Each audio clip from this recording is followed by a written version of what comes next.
Yes, yes, guys. Thank you so much for joining in. We probably maybe give a minute, then we start. Um, in fact, it's even 8:02, so I think we can just go ahead and start. Um, so again, my name is Desmond. So thank you for joining my space. I do this let's say frequently, talk about personal finance, investment, retirement. In fact, anything financial literacy, you probably find it on my page. And I'm a big proponent of us young people knowing the things that will help us in our future. So that's basically what I do. So today we're talking about SSNIT, pensions and retirement. I think about 2 days ago, Start Ghana posted a tweet and it generated quite some number of interactions.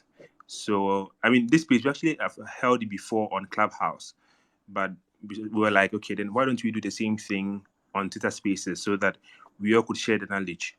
So today I have four very, very knowledgeable speakers. So I'll let them just do a quick intro of themselves, then we can move the conversation from there. So maybe, Kwesi, if you could please kickstart. Maybe a little about you and probably what you do. Oh, my name is Kwesi Abefi. I work with Old Mutual Pensions Trust. I've been working in pensions for a number of years. I was formerly with Petra, then I moved to a fund management company called Man Capital. And now for the past 5 years or so, I've been with Old Mutual Pensions Trust. I'm with the business development section of Old Mutual Pensions Trust, pretty much. Thank you, Kwesi. Naili. Yes, hi. My name is Na Aile Aite. I work with SSNIT. I'm with the Sunyani branch, and I process pensions basically. That's the nature of my job. So I process pensions, and then in the event someone passes on, we process the survivors lump sum as well. And I have been with SSNIT for aggregately about 6 years now. So basically, that's what I do. Awesome, thanks. Jeff. Hi guys, good evening once again. My name is Jeffrey Lai. I'm an auditor with PwC Ghana. In the past, I've had a 2-year stint with SSNIT as well. Awesome. Thank you, Jeff. Dominic. Right. I'm also an assistant manager at SSNIT. I currently work at the Kolebu branch. I've been at SSNIT for 5 years. For the first 4 years, I worked as an investment analyst with the investment division, and I moved on to finance, where I've been toggling between roles at operations accounts and branch accounts. So yeah. All right. Thank you, guys. And thank you guys for joining in as well. So as you can see, I mean, our speakers are in the field of SSNIT and pensions, operations, and retirement planning as well. So we'll probably, I don't know if you have any questions, you could either send them to me, or maybe at a point in time, we would open up the conversation up so that anybody can come up and ask your questions as well. Let me probably just start off with why I actually opened this space. I think the conversation on retirement, pensions has long been left to, let's say, or when you get old, I mean, our pensions is far off, we are young, so we shouldn't even think about retirement. And I think it's high time we change that narrative. I think for us young people, this conversation is even much more critical for us. Now, if you want to know how critical it is, just subtract your age from the age 60. That's the retirement age in Ghana. Assuming you want to get to age 60. So if let's say you are 30 and the retirement age is 60, it means you have 30 more years. Now multiply the 30 by 12. That is 360 more salaries for you to get before retirement. If you're an entrepreneur or you work for yourself, the situation is even more dire, because look at what the COVID did to us. We had lockdown. So imagine if, I don't know, but maybe there's another COVID or there's another pandemic, things could easily change for us. So I think for us young people, it's really important we think about our retirement, we think about the long term. And I also group life into 3 stages. The first 30 years of your life, probably the learning phase.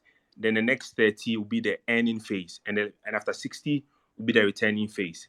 And we need to know that we can't work forever. At a point in time, we probably have to put down our tools.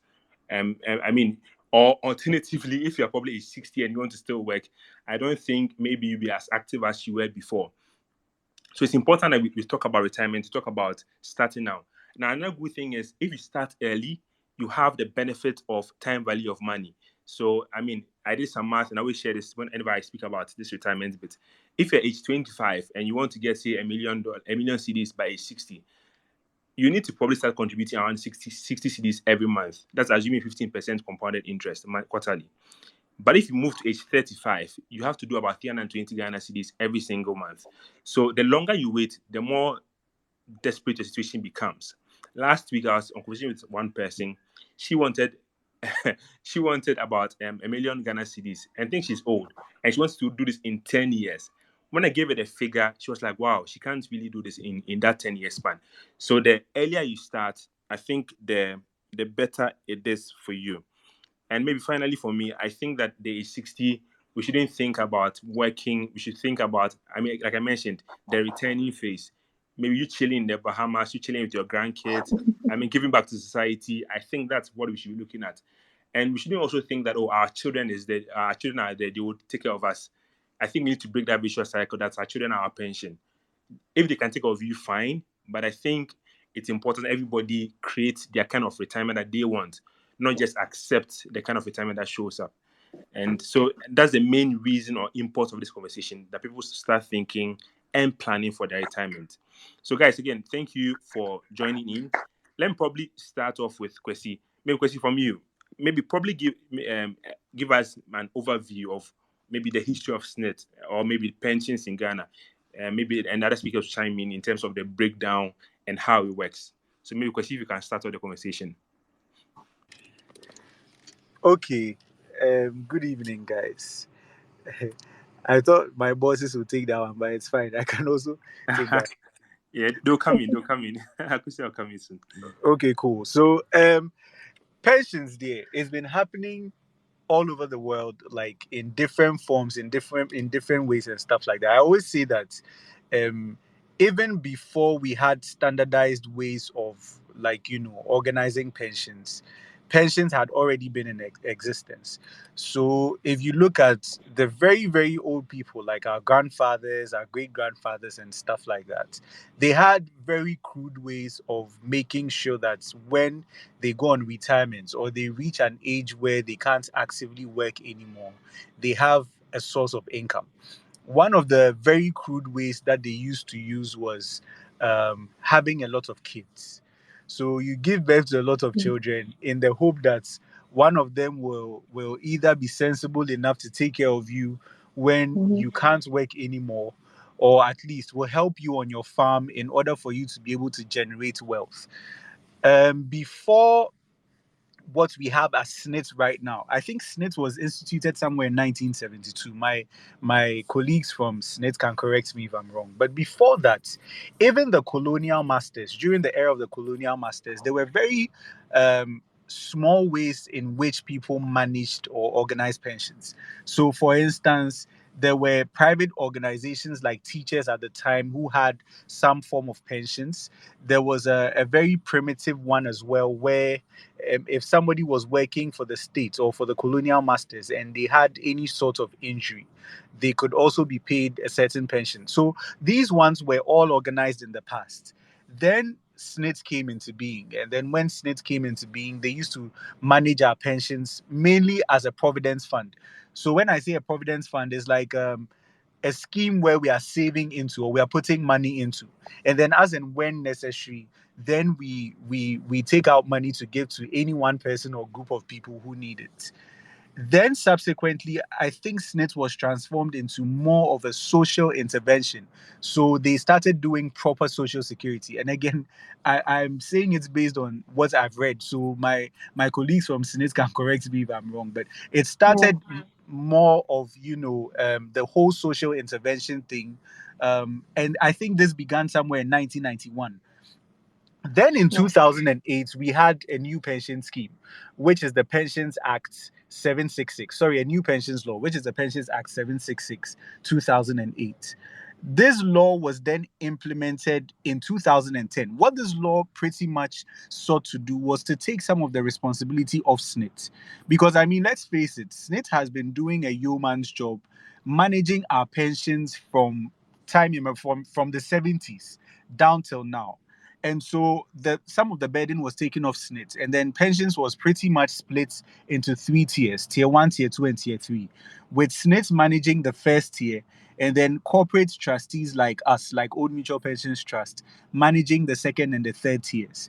So pretty much that is the overview of pensions as of today. I'm sure as we go on, maybe we can get into the nitty-gritties of all the deductions and things like that, and then if there are any questions. And then if my colleagues also have something to add, I'm sure they can add on as well. Akosia, please come in, then Jeff would wrap that on. Yes, I think I need to change my username to Naeli. Sorry. That's fine. Like he said, initially when it started, it was the Provident Fund. By the time you turn 60, we bulk everything and then pay it to you once. And then there's nothing after that. So you get to do whatever it is that you intend to do with it. And then in July 1991, they thought it wise that why don't we make it a monthly remuneration? So every month we give you money to take care of yourself. And honestly speaking, the purpose of pension is to maintain your lifestyle, is to maintain whatever it is that you were getting when you were working. So it's to sort of help keep body and soul together. So from July 1991 to 2008, before they decided that July 1991 started the proper pension. Then in 2008, like he said, they took part of the responsibility from us. And then they amended it a bit somewhere in 2014 to include workers in Ghana who are not Ghanaians. But that is a whole other thing that we'll get into. So basically, that's the general overview of SSNIT. And I don't know if I can do the breakdown, the current breakdown as we have it. No, I think let's just probably pause on that. When it comes that, we'll just break it down. Let's Jeff also give a little bit. Jeff, if you want to add up. Yes, thank you. So just to add up to what they have said, yes. So exactly. So per the new act, SSNIT is pension. The pension scheme is just a means to, like Akosia said earlier, to replace the income we're losing. So in a way, pension acts like insurance in a way, in terms of you contribute regularly into a pool. And then when you have a claim in terms of probably you're going on retirement or you die, then funds can be made available from that pool to replace the income you've lost or to compensate your loved ones. Okay, thank you. I just added Odrowa. She works with the NPRA. That's the National Pensions Regulatory Authority. Okay. So she could also give us some perspective as well. I've seen a couple of people request for the mic. So just wait, unless probably you want to, you work with the regulator, please just DM me and I'll probably add you. We'll get to question time, then you could ask your question. Dominic, I don't know if you have anything to add, or we probably move to the breakdown. I think we should move to the breakdown. Okay. They said pretty much. Okay, sure. Akosia, please come in with the breakdown. Okay, so with the breakdown, we will focus on the accident sectors because currently anybody who is under the previous law is supposed to have been retired by now. So I believe that currently all of us on this particular platform, we all fall under accident sectors. So it's very simple. You, the employee, and everything we are doing is based on basic salary. That's it. That's just the what it comes out of. So you, the employee, you are supposed to contribute 5.5% of your basic salary. And then your employer is supposed to contribute 13% of your basic salary to it. So let's say you earn 1,000 cedis as a basic salary, not the allowances, just the basic. You would contribute roughly 55 Ghana cedis of it, and then your employer is supposed to add 135 cedis, making 185 cedis in general for your total contributions, your total SSF contributions. And then under that, the the what you contribute and what your employer brings is supposed to make up 18.5. So with that, 11% of it comes to SNIT, and that is what we will credit to you, the individual, as your SNIT contributions. And then 5% is supposed to go to the tier two of the company's choice. And then 2.5% of it is supposed to be given to NHIS.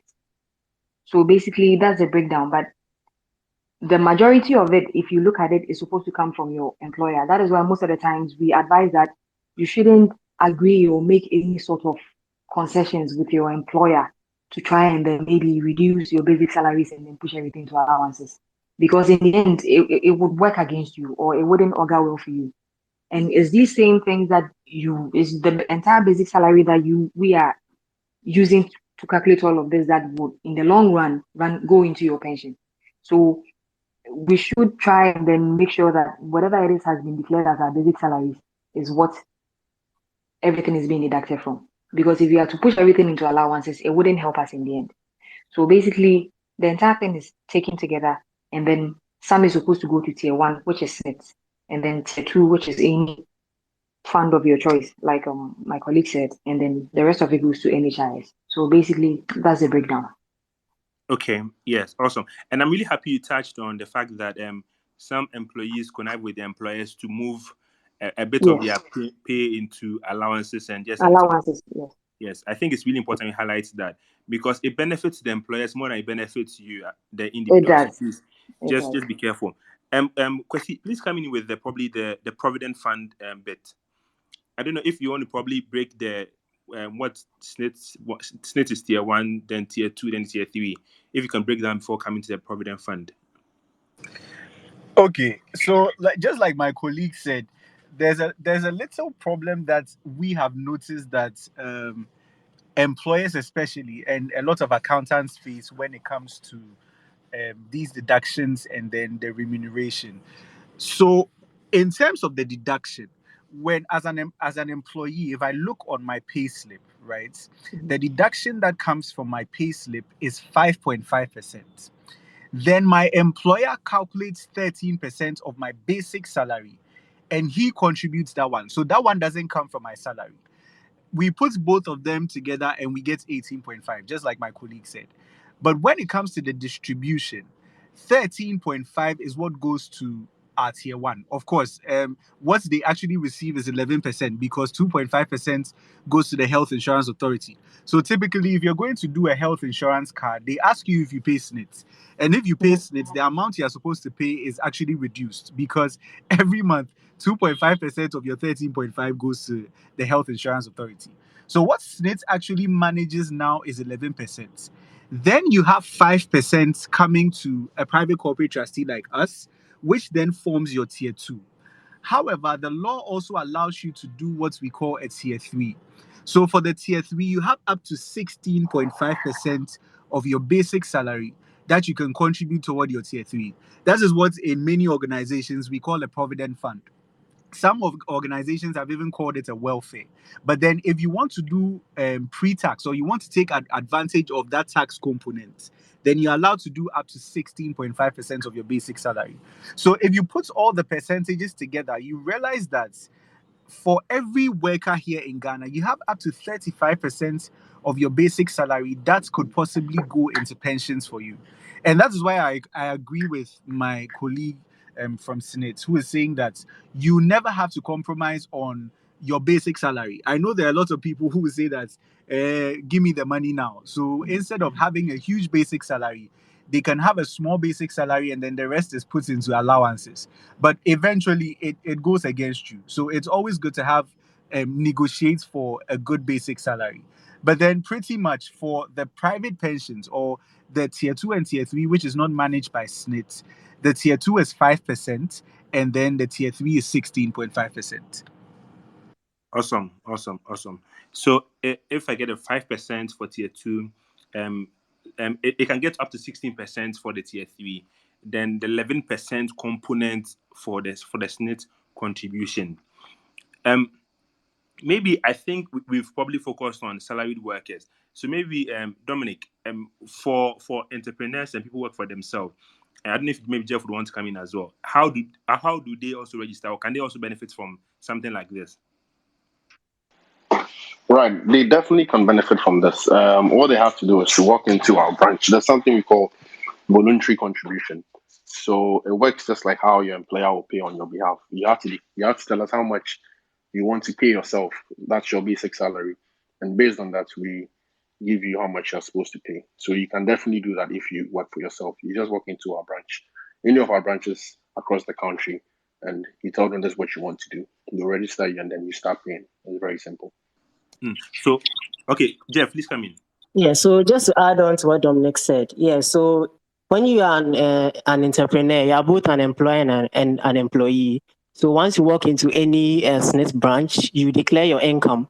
So you declare how much you think, or you think that you receive ordinarily at the end of each month. Then because you are both an employer and an employee, you'll be paying 18.5%. Which is Awesome. the 13.5 and the 5%. The 13% and the 5.5% an employer and an employee would have paid if it was not in the case of an entrepreneur. Okay. Question before you come in. Quick one. I've seen a couple of people request for the mic. I don't know if you want to probably just wait a while for me. Maybe in the next 5 minutes before you continue the conversation, you ask a bit of questions. But so just wait, or you just send me a DM. I'll ask the panelists the questions on your behalf as well. Kwesi, before you come in, I think Odoro has something to add up. So Odoro, I don't know if you want to speak now. Okay, yeah. Good evening, everyone. So with what my colleagues talked about, you walking into SSNIT to contribute voluntarily, you can also get on board to any of the corporate trustees that have been licensed by the authority, and you can sign up with their group personal pension schemes or the personal pension schemes, which we are really targeting the informal sector, people who are not in the formal sector, to contribute to pensions and to their retirement here.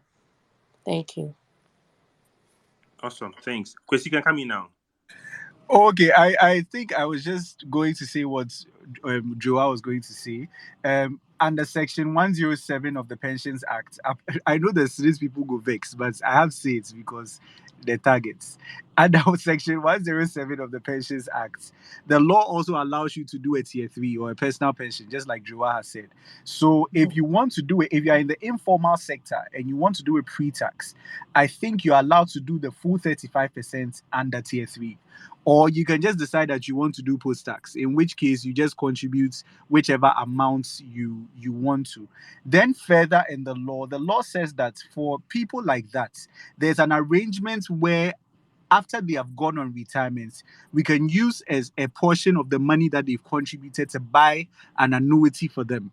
In which case, it will mimic what SSNIT was originally doing for them when they go on retirement. So that's just a small addition I wanted to add to what she said. Okay, awesome. I received a question on the history of SSNIT, or maybe how it works. But maybe that one is a bit different. I don't know who wants to touch on Cap 30. Okay. Cap 30, because we don't run it, we don't really delve into it, but we have a bit of an idea. So Cap 30 is basically Chapter 30. It was an ordinance that we inherited from our colonial masters. It started in the 50s. And the entire point of that is the contributions to that is not from the people on that particular scheme. The money is taken from the consolidated fund and given to them. And currently, Cap 30 is for what I term as uniformed people: the police, the fire service, immigration, I think the judicial service, that sort. So it's basically for people in uniforms, if you want to put it that way. And that one is non-contributory. I think it is, like I said, it comes from the consolidated fund. So it's basically capped. I'm not very clear on it, but the bit I know about Cap 30 is that it comes from the government and it's just for the uniform people. And then we've had certain sectors to join in recently. Okay. So that was there before SNIT. That was in the 50s, and then SNIT started in 1965. So Okay. SNIT bounced off that one, yeah, basically. Kwesi, I don't know if you want to come in. Yes, so I think what Naya is saying is correct. I just wanted to add that yes, we inherited it from our colonial masters, but it's not a very sustainable scheme. Pretty No, much it's what not. it means is that for us who are going to receive Cap 30, imagine every worker was on Cap 30. We were not going to contribute to it. And so the government would have to look for money and then be paying everybody a pension, even though we haven't contributed anything. And it wasn't a very sustainable thing. In fact, every single worker here in Ghana, whether uniformed or not, was supposed to have been phased off Cap 30. But you see, the uniformed men are still on it, and it's another discussion for another day. But I mean, everybody should have been off Cap 30 by now. But for now, a few the servicemen, and then a few other industries are still on Cap 30. Awesome. I don't know who wants to tackle this question, but someone is asking. So, if you leave your job in Ghana to another country, would you have to pay the full 18.5%?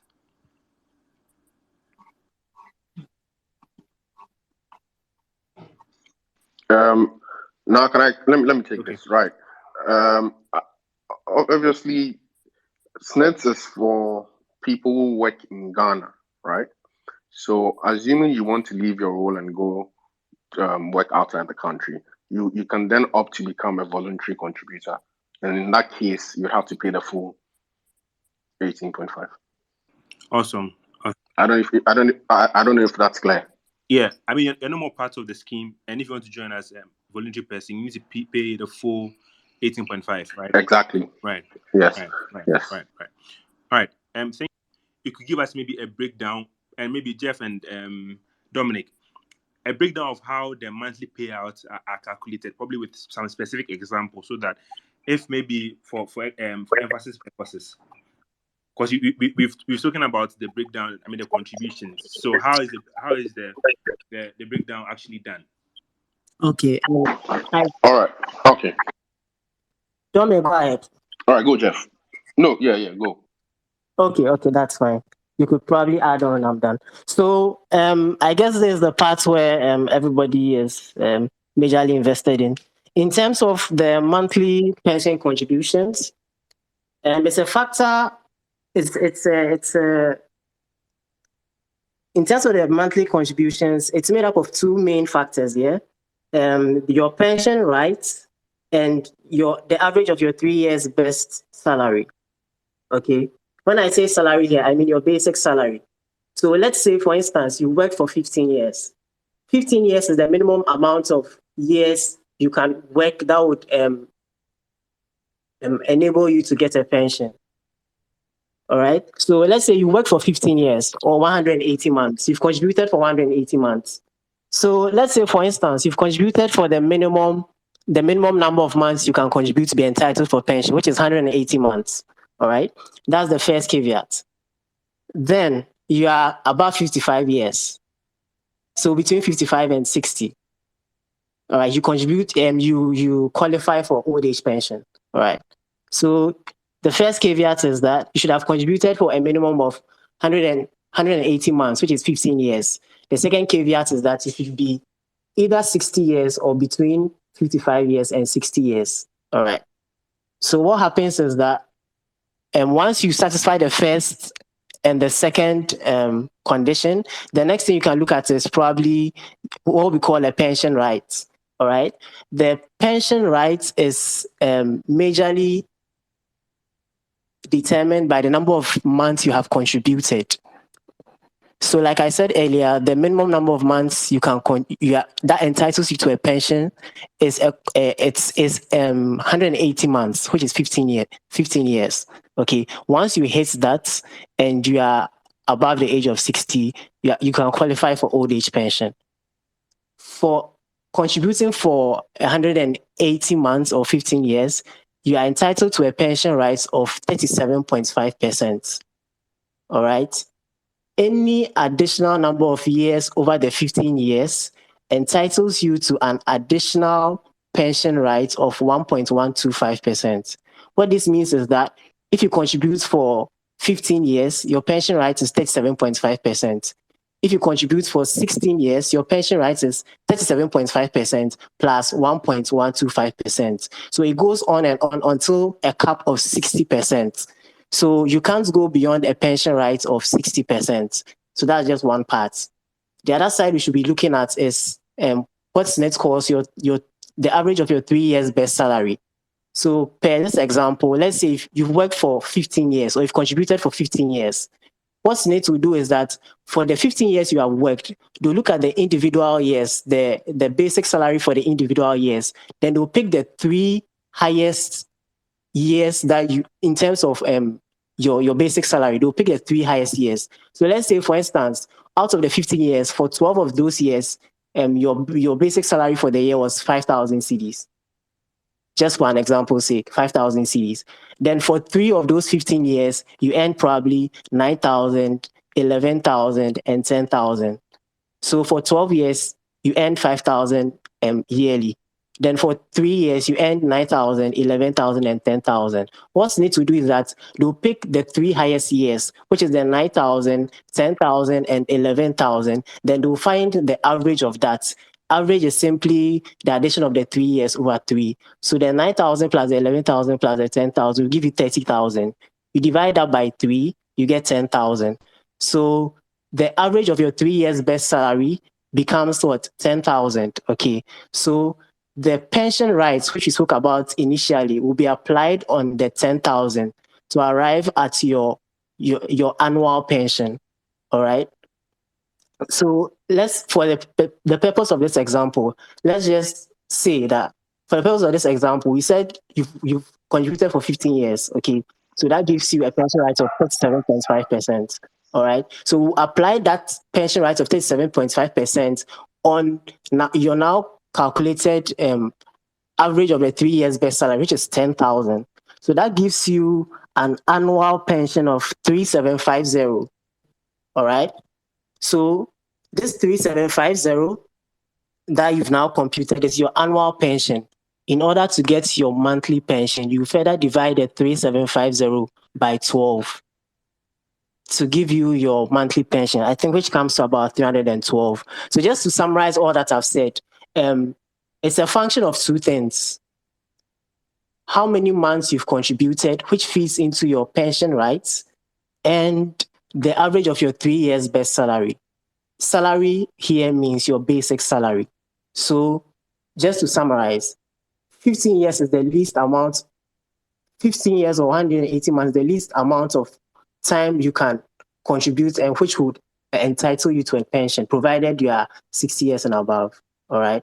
So basically, the pension rights, the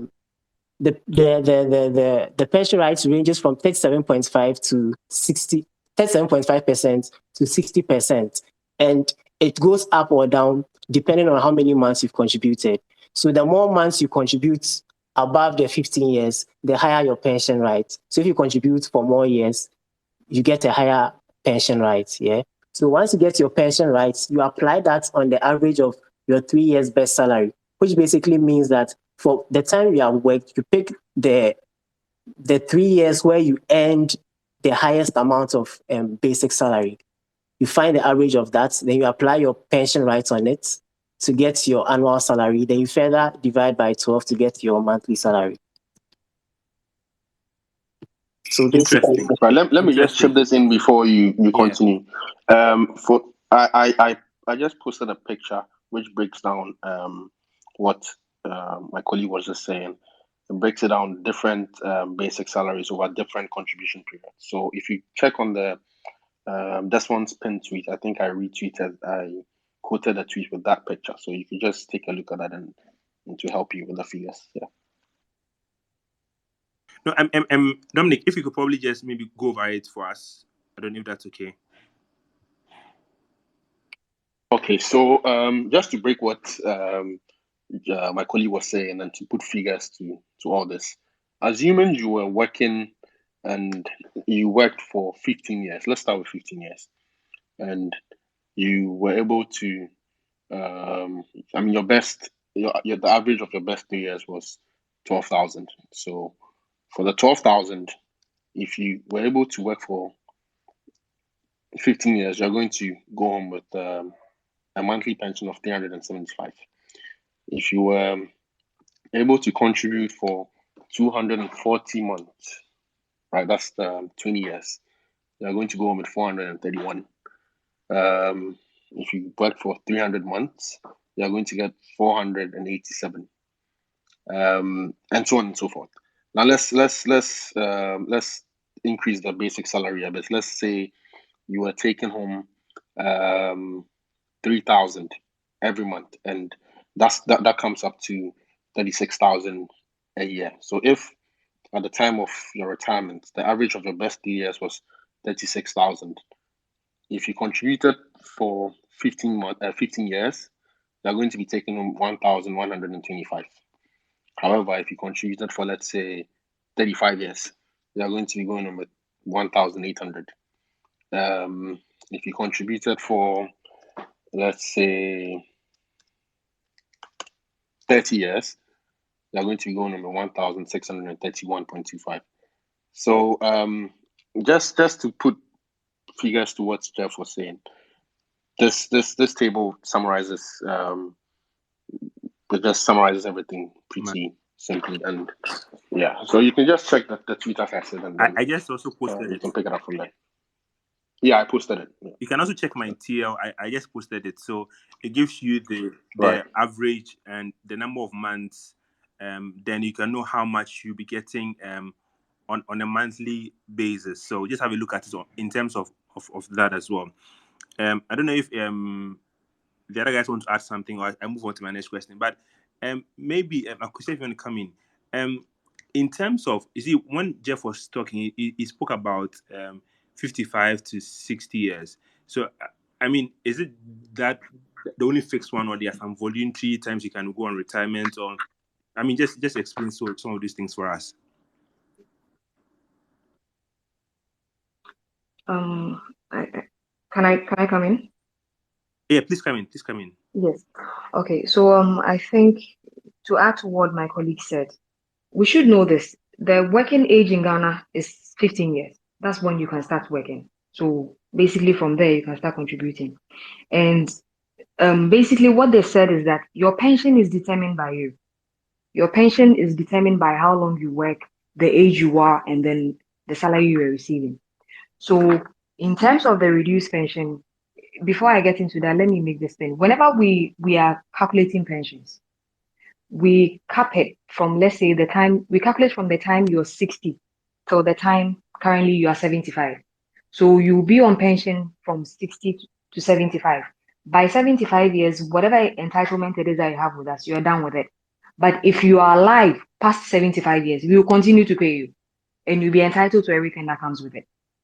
So if pension is being calculated between 60 years and 75 years, that gives you an annuity period of 15 years. So let's say you decide to retire by 59 years. Instead of the 15 years, we are going 16 years. So it's basically, if we're going to spread your pension by, say, between 60 and 75 years, it's the same money we are going to spread between 59 and 75 years. So basically, it's like we are taking your future money and giving it to you now. When they were giving the breakdown of the pension, they mentioned age reduction factor. So basically, pension is the salary times how long you work times the age reduction factor. The age reduction factor is determined by when you come in and then process your pension. Like they said earlier, you can choose to retire from 55, between 55 years and then 59 years. So if you come at 60, at 60, I'm sorry, which is the full pension, the age reduction factor is 1.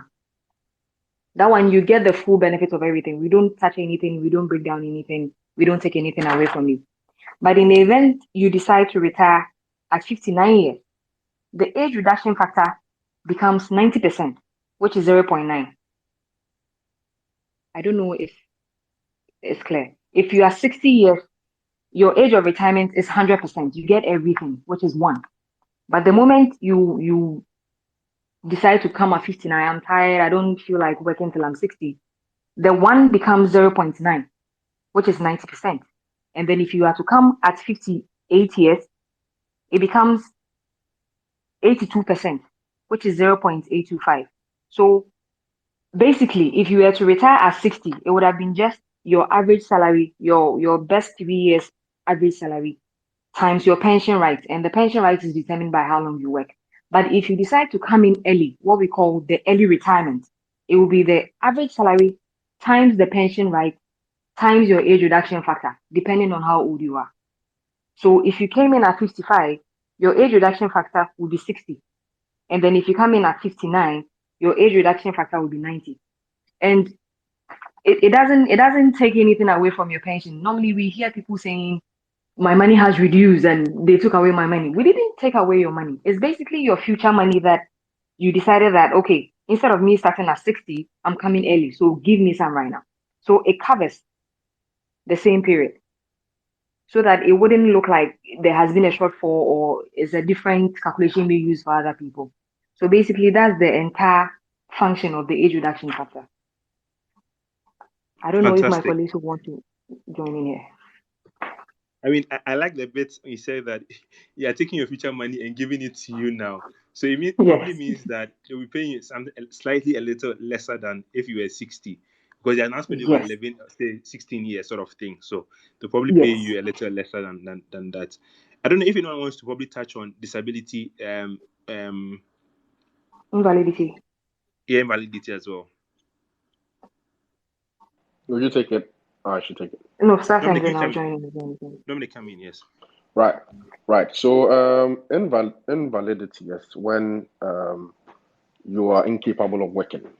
Maybe you're involved in an accident or there's a medical condition that doesn't allow you to work. So when that happens, you put in a claim, but there are conditions to it. You should have contributed to the scheme for at least 12 months prior to this incident happening. And once you've contributed at least 12 months, then you can put in a claim for invalidity. Now, what happens is you first of all obviously have to get an assessment by a medical professional, and after you put in the claim, SNIT has their own medical board that also assesses you. And once they give the all clear, then we put you on the pension. So you die. So that's invalidity. Akusha, sorry. Now you can add something. Yes. And then with the invalidity, there's no age limit to it. You can be, let's say you start working at 15 years and then you work till you're 17 and something very bad happens to you and then the doctors declare that you can't work anymore. We would pay. And it is treated like how we would treat a full pension application. There's no age cap to it. What will come to play will be your average salary. So in the end, your basic salary determines everything. So like Dominic said, your doctors will declare that you can't do anything. You are not fit for any sort of employment. And then you would also come to us and then we will also assess you. And if the team of doctors are able to say that indeed, with the condition you are in, you can't work anymore, we will put you on pension. And there's no age cap. You can be on it until you die. And in the event, miraculously, you get better or you recover, whatever it is that we have paid you is bad debt. So your contributions that you have from whenever you started working will reset. So if you are to recover and then gain employment again, it will continue from where you stopped, which means every single thing we paid, SNIT paid, it's gone. So later, let's say you're able to recover, you started working again, then you continue from where you stopped off the last time. When you're retiring, we will put everything together from the start and then process it. So invalidity pension is actually very expensive to pay. So I beg you guys, please take care of yourself. Please, please, Interesting. please take care of yourself. It's very necessary. You could be as young as 20, 25, 30, and you'll be a pensioner forever.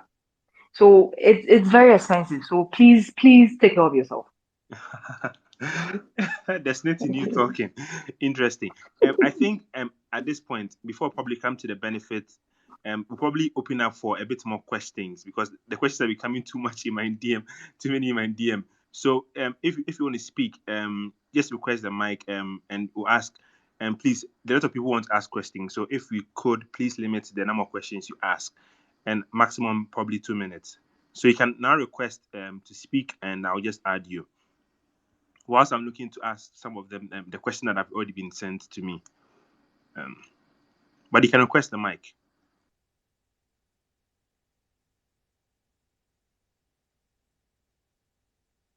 I think I have a question here. Let me read it out. I'm reading. So, can you ask about certain legal professions that that can have you retire at age 70?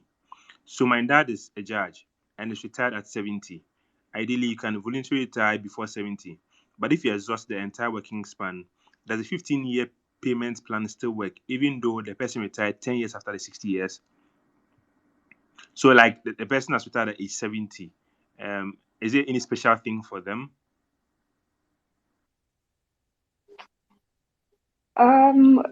Well, for a judge, he falls under Cap 30 to begin with.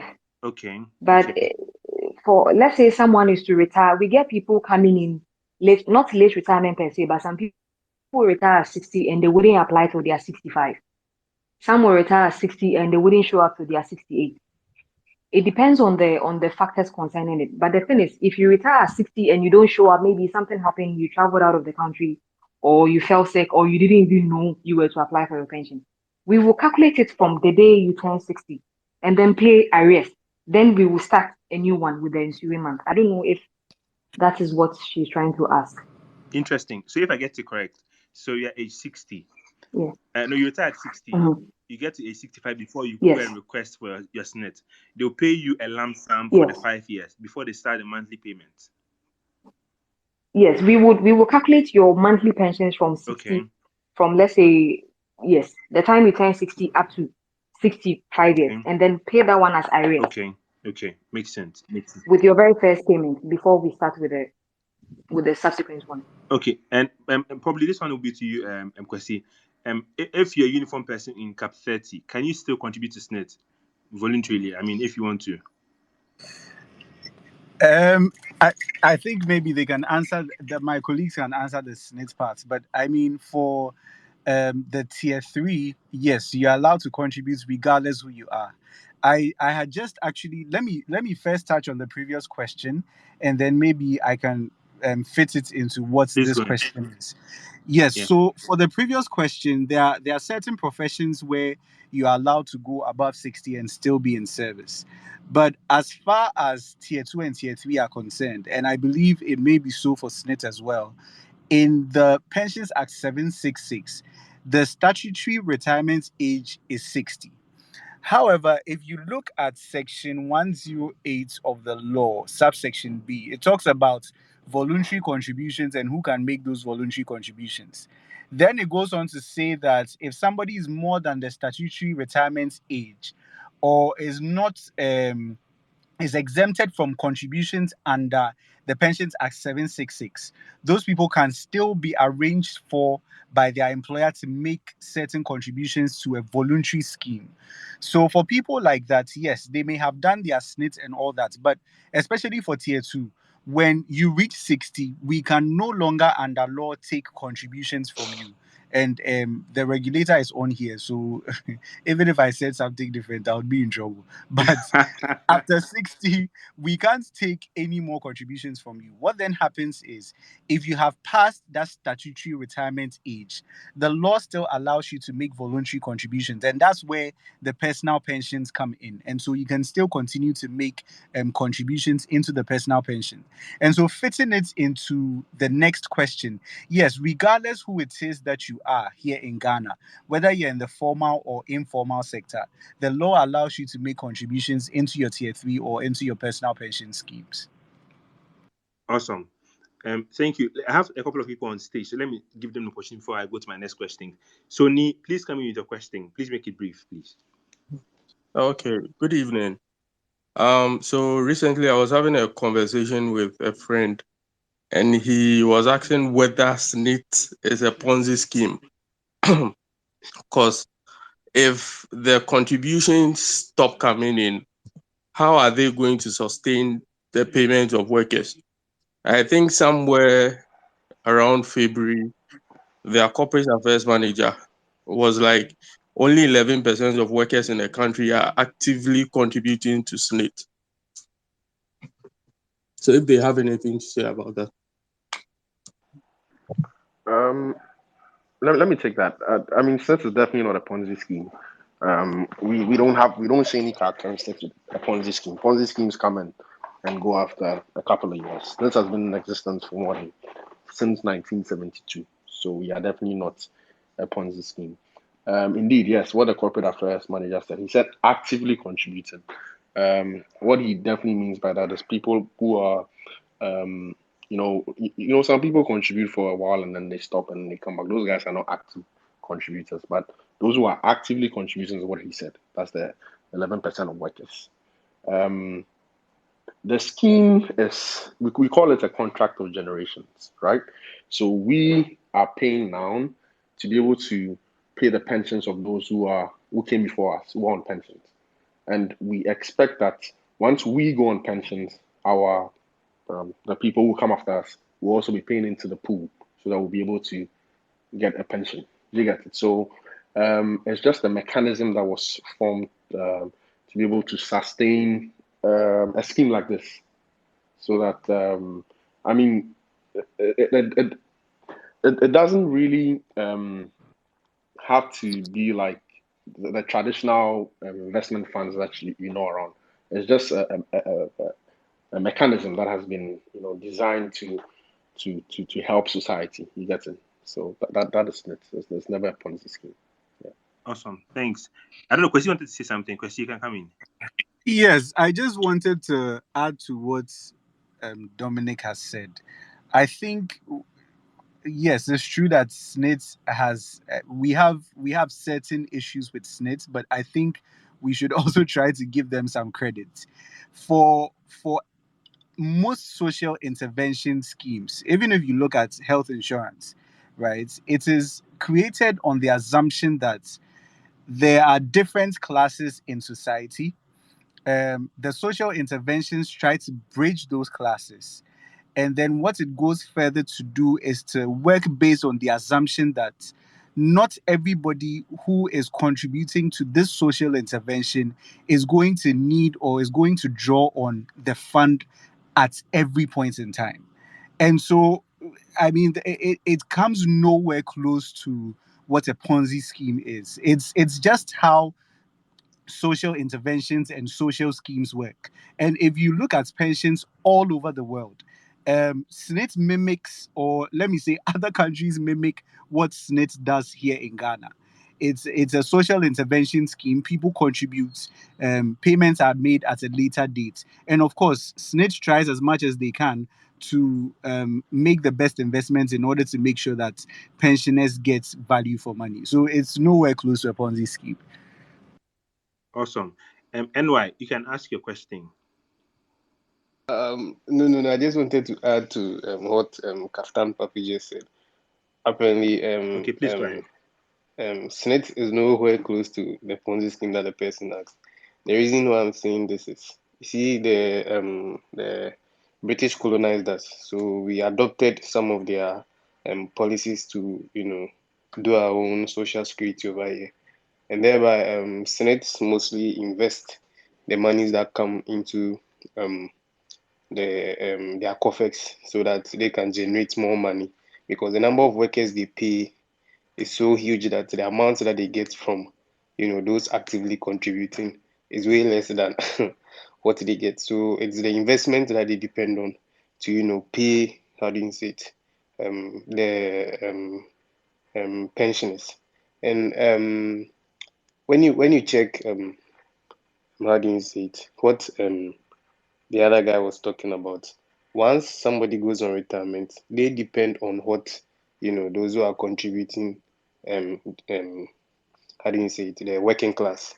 And it's not that much because Ghana in itself, the informal sector, overshadows the formal sector. So it all boils down to SNITs doing good investments here and there. so that they can pay those who are on pension. Thank you. Thank you, NY. Alfred, my boss, please come in. Hi everyone. My question is, it's not really pension, but also it's about unemployment benefits, right? So with the pandemic and everything, we saw how people lost their jobs, and yeah, people were struggling, especially those in like private schools and all those were mostly hit, right? So the question I have is that some of the conversations that be coming in terms of in the labor market front has been the issue of like being able to give unemployment benefits to people. So for the people who are very familiar with SNIT and its operations, like, do you guys think that SNIT being able to give unemployment benefits would be within the scope of work of SNIT, or SNIT is just going to be pension? Right. So as I don't know if you were here when we were talking about our history. SNIT, whatever we do is backed by law. It's an act that tells us what to do.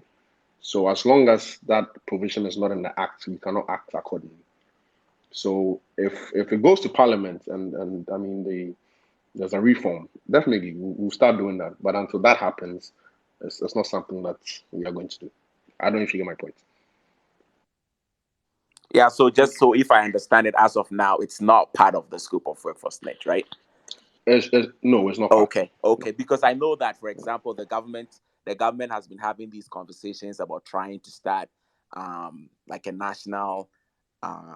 national unemployment scheme or something like that, right? So which will be because the reason I'm asking is, I mean, SNIT pays benefits to people who may have contributed, who had contributed into the scheme, right? So the whole idea behind the unemployment scheme would be similar to that. Basically, you pay a certain proportion of your income, and then your employer will also pay a certain proportion of it, and then you get some benefit. So I'm thinking that if SNIT already has the infrastructure for that kind of thing, then it would probably be a good avenue to try to issue those benefits. But I get your point about if it is not in the act and all that, then it's not part of the legislation. Maybe that might be a challenge there. But anyways, thank you.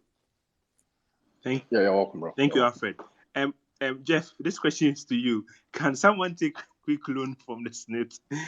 That's the question from one of our listeners. I'm guessing it's still actually on the lighter note. Yes. Last Anyway, question, so please. Richanti, thank you for the nice question. Kwabena, please come with your question, please. Hi, thank you for having me. So I just wanted to check. So if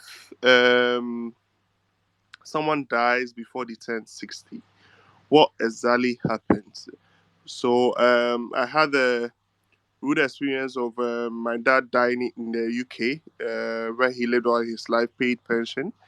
We contacted state pensions, and we just were told that because he died before he actually went on pension, basically scanner shit. So I just want to know if I know when you fill your forms for SNIT, there's a section for all the beneficiaries and all that. So I just wanted to know if indeed you die before you turn 60, whatever you've contributed or whatever, there's some form of payment that goes to your family. Okay. Thank you. And maybe sorry. All right. Sorry, once again. Maybe as you're answering that, I don't know, sorry, Naili, I don't know if you want to probably add the survivors benefits as well in general. Yes, we were actually going to get to that. Yes, get to So that. Yeah. I think so far we've done pensions, and so basically SNIT, this is what we cover in terms of our benefits. There's old age pension, and then there's the invalidity pension, which we've also mentioned. Then there's a reduced pension. We have lump sum. So lump sum is basically payment that we do one time. We pay just once and then that's it. There's no monthly payment. There's nothing. And under the lump sum, we have three kinds. We have the survivors lump sum, we have the old age lump sum, and then we have the immigration lump sum. Before I come to the survivors, let me touch a bit on the old age and then the immigration. So the old age lump sum is basically if, like Dominic and the other guy said earlier, if you are unable, the minimum to qualify for pension is 15 years. That's 180 months. So let's say something happens and you're unable to contribute for the minimum 15 years. We will just take whatever it is that you've contributed, calculate, put interest on it, and then give it to you one time. And that one, you can access it from when you're 55 up to 60 years. And then for the immigration benefit is basically for workers in Ghana who are not Ghanaian. So that one can be accessed at any time, provided you can tell us that as you are relocating to your home country and you are never going to come back to Ghana again. So that one is basically for foreigners working in Ghana. And then the last one is the survivors lump sum. So survivors lump sum is basically money being paid to your beneficiaries or your survivors in the event of your death. So SSNIT basically covers three things: old age, being sick, and then when you die. If you break down the entire SSNIT system, it's just when you turn old, when you are sick, and then when you pass on. So the survivors lump sum, there are two forms of it. We have death in service. Death in service is for anybody who died before going on pension. So technically, it's for anybody who died between the age of, say, 15, which is the working age, up to 54 years. And then we have death on pension. Death on pension is for members of the scheme who died while on pension. And then initially when I was talking, I think I mentioned that your pension calculation falls between 60 years and then 75 years. And that if you live past, by 75 years, you've spent all your money with SSNIT. If you live past 75 years, you continue to pay you. So in the same event, if you die between, say, 55 and 75 years, that is if you retired early. If you die between that time, we would gather the rest of your unexpired pension and then give it to your survivors. If you die after 75 years, you've spent everything you have with us. So basically, that covers the survivor's benefit. So with survivor's benefit, in the event of your death, your family would have to come and inform SSNIT that you passed on. And if you died in service, that is, if you died as a worker or as an entrepreneur, as an employee contributing, they would have to give us, especially if you're an employee, they will have to give us a letter from your employer informing us that you are dead. But if you died on pension, that one, your death certificate, your medical certificate, your pastor can write to us, your family head or your town head, your imam can write to us that you're dead. And then this is where the very important part of everything comes in. We normally tell people that try and change your beneficiary at least once in every 5 years. For friends of mine who are on my page, I am always on this case telling people change your beneficiary. It's very, very necessary. Because normally, the basis of paying to your survivors is we look at the names you mentioned. Yes, we wouldn't go by it. Sometimes there are changes to it. I'll get to that. But the basis of everything is we look at the people you nominated as your beneficiaries, and then we will pay. So let's say when you started working, you were 23, and definitely by then you were single and yet to marry, and then you used your brother as your beneficiary, and then you worked, died at 59 or died at 63, and by then, during the course of life as it happens, you married, you had children, but as of then, your wife and your children are all adults. And then they come to SSNIT and tell us, oh, our father died, my husband died, so we are coming for his entitlement. And then we check and then we realize that it's your brother from 1950 who is still there. In the event they don't seek any court redress, we will pay the money to your brother. So the entire basis of our announcement is please change your beneficiaries, please change your beneficiaries. So no, in the event you die before you retire, we will pay you. Even if you die in pension, we will look at the unexpired benefits you have, bulk everything together and then pay to your people. Akosia, Now, if you, yes. sorry, not to cut you short, but I think he said his dad used to work in the UK, right? Oh, okay. So this is a UK thing, not a Ghana thing. That's what I heard. I think he said his dad used to work in the UK. Yes. I was just yes. So the guy who just came in is right. This is a UK story, but I was just trying to check if same applies to Ghana. So if I die, but then I think from the explanation she's given, it's very clear yes, we don't do that it's not in Ghana. similar to the UK. Yeah. No, it's not similar. We'll pay you whatever is due you. Thanks. Akosia, please continue. Okay. So yes, in the event you die and then we go in, they come in, they tell us you're dead, they bring all the necessary documentations, we fetch your nomination list, and then we look at it. Like Dominic said, everything we do is being backed by law. So on a normal day, we are supposed to pay those whom you nominated. Let's say Akushia Mansa 10%, Dominic 20%, Jeffrey 30%. We are supposed to pay those people. But certain changes can be done to it, and these changes are being backed by law. So these changes are basically three things. The first one is Children's Act 560, which came around in 1996. The second one is the PNDC Law 111, and then the third one is a court order. So with the Children's Act, let's say I'm still going to keep on with the one where I said he nominated the brother. Let's say you nominated your brother, you never came around to Senate office to change it because Senate office is too far away, and then you die. And then during investigations, we realize that you have a child under the age of 18 years. We will take 60% of the entitlement and give it to that child, and then give the remaining 40 to your brother. So if it's just one minor child, and the minor child is determined the age of the child as at the day you died. So if when you died, if the child was 17 years, 9 months, and then 29 days, he's still a minor. So that's basically what the Children Act entails. If there are 10 minors, they will all share the 60. If it's one minor, he will keep the 60. And then the second one is the PNDC Law 111. So the PNDC law is like this. Let's say in the same event as you nominated your brother, never came around to change it, and then we realize your brother died.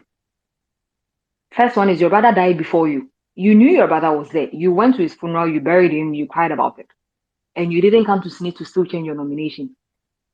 He is dead. So since he died before you, obviously you knew he was dead. So whatever entitlement that is there will come back to you. And that one, you being dead, it goes to your dependents. And the law speculates your dependents to be your spouse. That is your husband or your wife, your children, your parents, if they are alive, and then your next of kin. That's the customary appointed ones by the family. So basically, that's the breakdown of the PNDC law 111. If you nominated someone and then the nominee dies before you. If the nominee dies after you, it's a whole other thing. That one is a post-dependency rule. But the PNDC basically covers nominees who passed on, and also invalid nominations. Invalid nominations could be an ex-wife or an ex-husband. You married, you were very much in love, you nominated your spouse, and then during the course of the marriage, life went very sore, you broke up. You never came to change it. If at the point of your death, we are able to investigate and confirm that the person was an ex-spouse and you didn't come and change it, clearly it's invalid because he or she is not a spouse anymore. So we will still apply the same PNDC. And then people do very, very funny nominations. Back in the day, it's recently that because education is, wide, we go by these things. But back in the day, someone will come and nominate the friend as a brother, or let's say a girlfriend, or a stranger whom the family can't even find. So basically, the PNDC law covers invalid nominations and then deceased nominees. And then the third one is the court order. With this one, the explanation, I think Jeff will be able to help me because it was covered by the Act 766, which speculates that in the event of your death, where you leave behind adult children, and I say adult children because if they are underage children, they are being covered by the Children's Act. But if they are 18 years and above, they are adults. So if you leave behind a spouse and adult children whom you did not nominate, they have the option of going to court to seek for inclusion. And it happens, it's very common. But it's not the best of thing because basically, if your husband nominated the said brother and then the said brother is alive, now your wife and children have to go to court, go file a motion, and then drag this brother to court for him to come and tell his side of the story. And then the judge will listen to everything that is being said. And then the judge will decide, okay, so instead of giving the 100% to the brother, I'm going to give 20% to the brother, and then the other people will follow. So basically, your nomination as a stand is yours, granted. But in the event of your death, when we realize that things are not as smooth as this, the law can make us changes, and then a judge has the power to make us change it. So that is the three variations that we use when salary is coming. So normally we advise that whatever the situation is, at least once every 5 years, come and then update your beneficiaries. And also one very important thing, the men. In the event you have a child outside of your marriage and you can't tell your wife, don't tell your wife. She might go gaga. But tell somebody, tell a brother, tell an uncle, tell someone in your family that you know that in the event anything is to happen, he can lead us or lead the family to that child. Because normally sometimes we get situations where nominations are being done, they have mentioned names of children, and the family has no idea who these children are. So we now have to go investigate. I don't know if any of you have seen some of our ads in the dailies where we say we are looking for this person or looking for this person. It's because a nomination has come up. This person has been named and the family has no idea who that person is. So whatever it is, in the event you have children out of wedlock, you come and change it with us. But to make things easier, if it's not a known thing to your family, just tell someone, tell a friend, or tell someone who, in the event of your death, life can be made very, very easy for your children. So, like I think Dominic or Jeff said earlier, the purpose of SNIT is insurance. So we insure against your old age, we insure against you being sick, and then we insure against death. So the money, whatever it is that you do, people say, "Oh, we contribute to SNIT," and then the money always comes back to you. And the money, whatever it is that we are supposed to pay out to you, is being determined by how much you are earning. So with the survivor benefits, that one is a one-time payment. So we take whatever it is that you've done, then we add interest to it, we compound it, and we pay to your beneficiaries. And then also with the tier two, in the event you know someone who was born between 1960 and today who had died, once you come to SNIT and process their survivors benefit, go to tier two, especially if the person died while working. When you're done with SNIT, you come back to us for a payment advice, and then you take it to where their tier two is.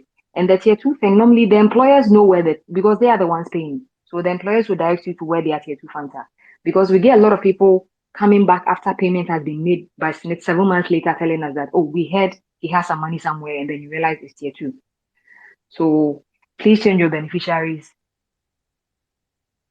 very properly and stay alive. That's it. I don't know if Dominic or anybody want to add anything to it. Now, I think you are spot on. I think you've kind of dissected the whole topic. I don't know if Dominic has something to add. That before we have a couple of people who want to. Well, I just want to say, if you're married, don't cheat on your wife. Just stay faithful. No, and don't have babies anywhere else. That's not possible. All right. Thank you, Akusia. Thank you, Dominic.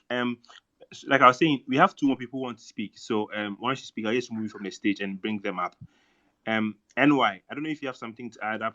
Then I bring UG in. Yeah, I just wanted to add something small. You see, with the UK guy, right? Normally when people leave Ghana and then they go outside, they don't really know that they can still do contributions in Ghana. Why? Because we have the formal sector and then the voluntary contribution from AtSNIT. So that means that you can pay the monies yourself. So whilst you are working over there, and then they are deducting your, how do you say it, your pension over there. And once you go on pension and you feel like you cannot still stay there, home is home. You can do the contribution here and then come back later and come and enjoy the pension that you are paying over. All because when you check the exchange rate of the pound and the Ghana cedis, you can even pay more than somebody who is in the formal sector over here. Once you pay, you do the voluntary contribution.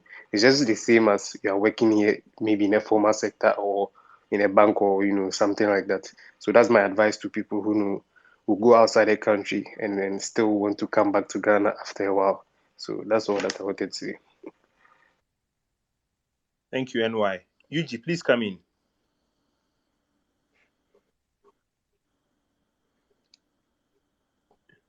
UG, please come in. Okay. Muriah, please come in.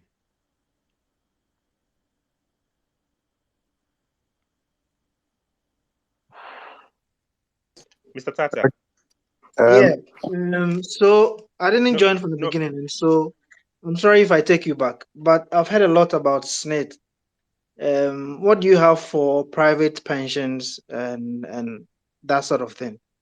And then for somebody who's looking or comparing whether going with a private pension plan or SNIT, what is your advice for them?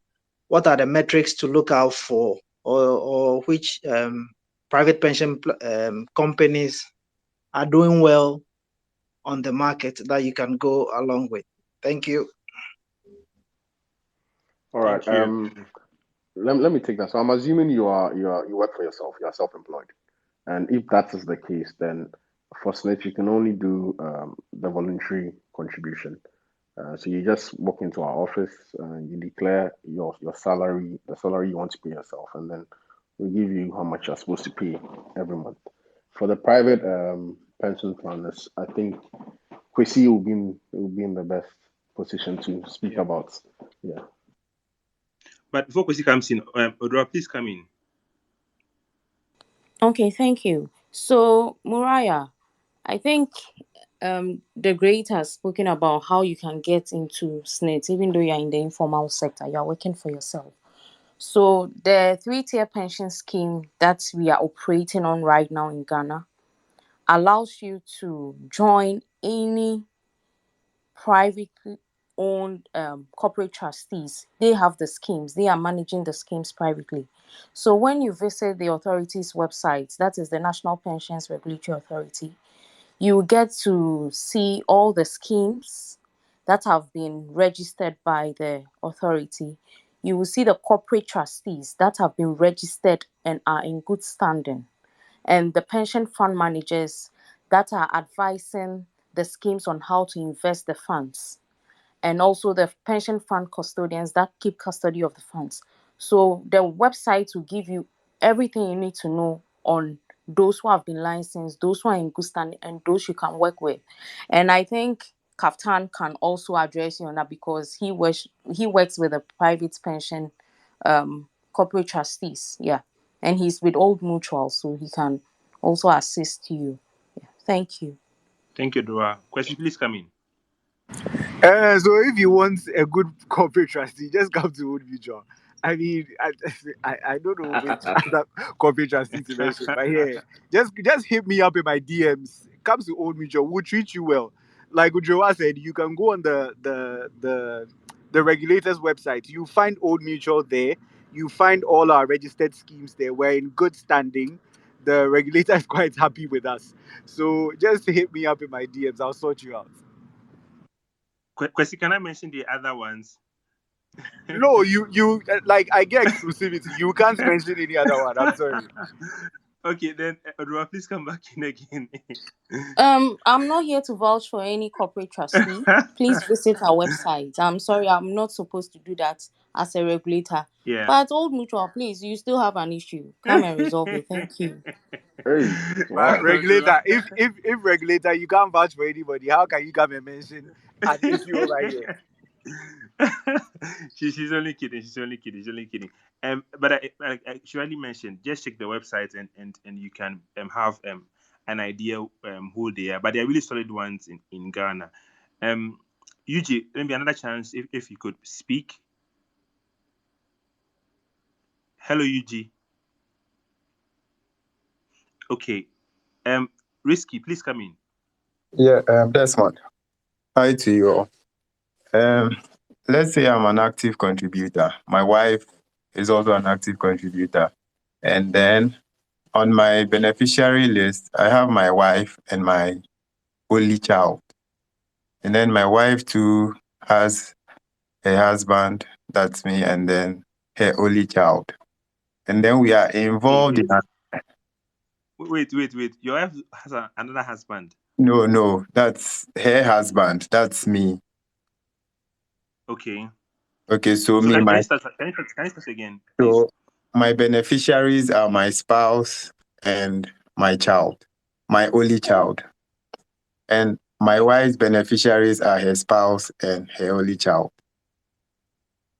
We are both contributors actively. So let's say we contribute for more than 15 years. And then we get involved in an accident. And then all three of us die in the process. What happens to our contributions or our benefits? Akusia, I don't phone to this. Oh, okay, Dominic, go ahead. Right. If I'm clear, it means for both parties, your survivors and also the beneficiaries are all dead. Because, I mean, you put your kid there and your wife, and you are dead, and they are also dead. So, I What don't about know. I the don't know. PNDC law? Maybe the PNC Oh law no, will come in. he won't fall under the PNDC law. He will fall under the new law. Yeah, so it Okay. won't come in. Yeah. So I think in that case nothing really happens because the people you nominated are also dead. Akusha, I don't know if you can come in. Yes, I think so you all died at the same time. We couldn't really tell who died before who. No, we all died in So the fortunately for accident. us, you okay. Okay, so fortunately or unfortunately, Ghana, we believe in the family systems a lot. And for your child and then well, for your spouse and you yourself, that means you have no wife, no kids. But when I was speaking about the laws that we apply to the nominations earlier, I mentioned one called the PNEC Law 111. So in that situation, if your parents are alive, your spouse is dead, your child is there. So it will be left with two people. That is your parents and then your next of kin. If your parents are both dead, you will always have a next of kin. The next of kin is in the event of your death, you have the funeral. After the funeral, the family sits down and then they go like you are the customary appointed next of kin. So in that event, it would always fall on the next of kin. So you also fall for your next of kin. Then your wife's own will be determined by her family and who they appoint as the next of kin. Nice. Thank you. I don't know So, if I'm clear. Yeah, makes sense. Desmond, can I so add something?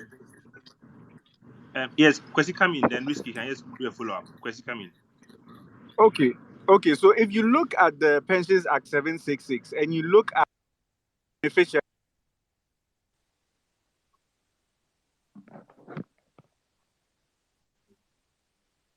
is it just me or your line is breaking? Kwesi, I think you're on mute. If you could come again, please. oh, sorry.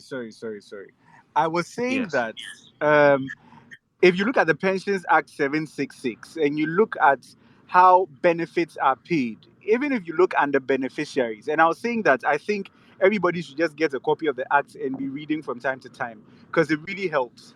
If you look, for instance, under section 108, subsection 8, it talks about if any of the nominated beneficiaries are not around, then it goes on to say that any applicable law of the states can be used in the determining of how the benefits should be distributed. So just like my colleagues have said, if both beneficiaries on both nominated sheets have passed away at the same time, then there's a determination that has to be done by a court of law as to which law is applicable at the time and how the benefits should be distributed. So normally those cases, especially for us in private pensions, those cases will normally go to the law courts for a determination based on whichever applicable law is prevalent at the time. All right. Wow, we're having so many questions. I can't even keep count. So thank you, Risky, for that question. I think the next person is Fifi. Please go ahead, Fifi. Okay, so my question is, let's say I'm a salaried worker. I work with like a regular, so they pay my SSNIT contributions and I pay mine too over there. But then I'm a freelancer, maybe a photographer, a graphic designer. So I have a secondary income and I want that to be included with my income. How would I go about that? That's my question. All right. So as a secondary worker, that's you're doing your private business on the side. You come just the same way a voluntary person would do it. You come to us, you tell us what you want to do. This is how much I want to pay as a voluntary worker. And then we add it to we consolidate it basically. So we add that basic salary that you declare as a voluntary worker to what your company is paying for you. And then we add both contributions together and credit it to you. So at the end of the day, you are definitely going to be better off than not contributing. Yes. Okay, thank you. But just a follow up. So does my employer have to be made aware of this the second contribution I'm making?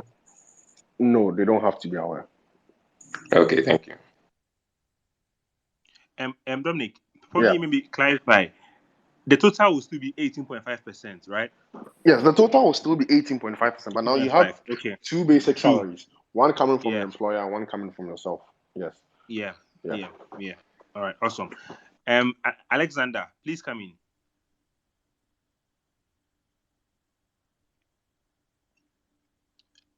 Alexander, there is a, I don't know.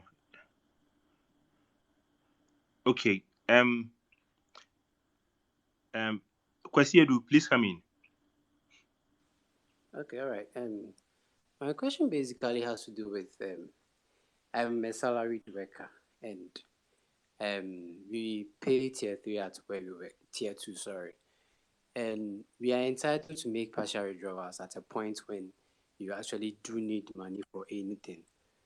And my question is, you see, at some point, I remember during the election period, the opposition government was saying that they were going to allow um, SNIT contributors to have access to their SNIT contributions in times of situations where they are having problem or monetary issues. So I want to find out if it's probably a feasible idea or it's just something that's just a conjecture. Because since the tier two, we as salaried workers are entitled to make partial withdrawals. With SNIT payment, are we also is there likely or a possibility that we could actually still make partial withdrawal or receive partial payments from SNIT in terms of situations when you need money? Thank you. Desmond, I don't know if I can say something small before maybe the SNIT guys come in. Okay, go ahead. Go ahead. My boss, for tier two, you are not allowed to do partial withdrawals up until you've reached retirement. If there's going to be any form of exit in terms of a tier two, there are certain options that you have. For instance, you can use your tier two in combination with your tier three to secure a primary mortgage. Okay, that's one thing. If by some strange incidents you pass away or you're declared invalid or a medical board says that you can no longer work, then the money can be paid to your beneficiaries. But tier two is not something that you can draw on like you would do with a tier three. So I'm thinking maybe you are referencing a tier three rather than a tier Sorry, two. tier I three. don't know if you can. Tier three. Okay, Yes. Partial withdrawal okay, for tier okay, three. sure, that's fine. That's fine. Okay, awesome. So I think Phil, maybe your question is answered. Let's go to Aram. Aram, please come in.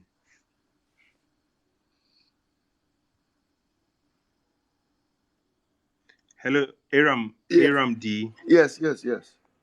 Um, in fact, the previous guy asked the question I wanted to ask with regards to the withdrawal of a tier two, whether it was accessible. But in that case, is there any contingency for that case if it's really needed, where the person has to depend on that solely to be able to resolve a standing issue? Is there any way out for that in terms of an individual accessing that when the need arises? In case that is, if the person is not contributing on the tier three basis.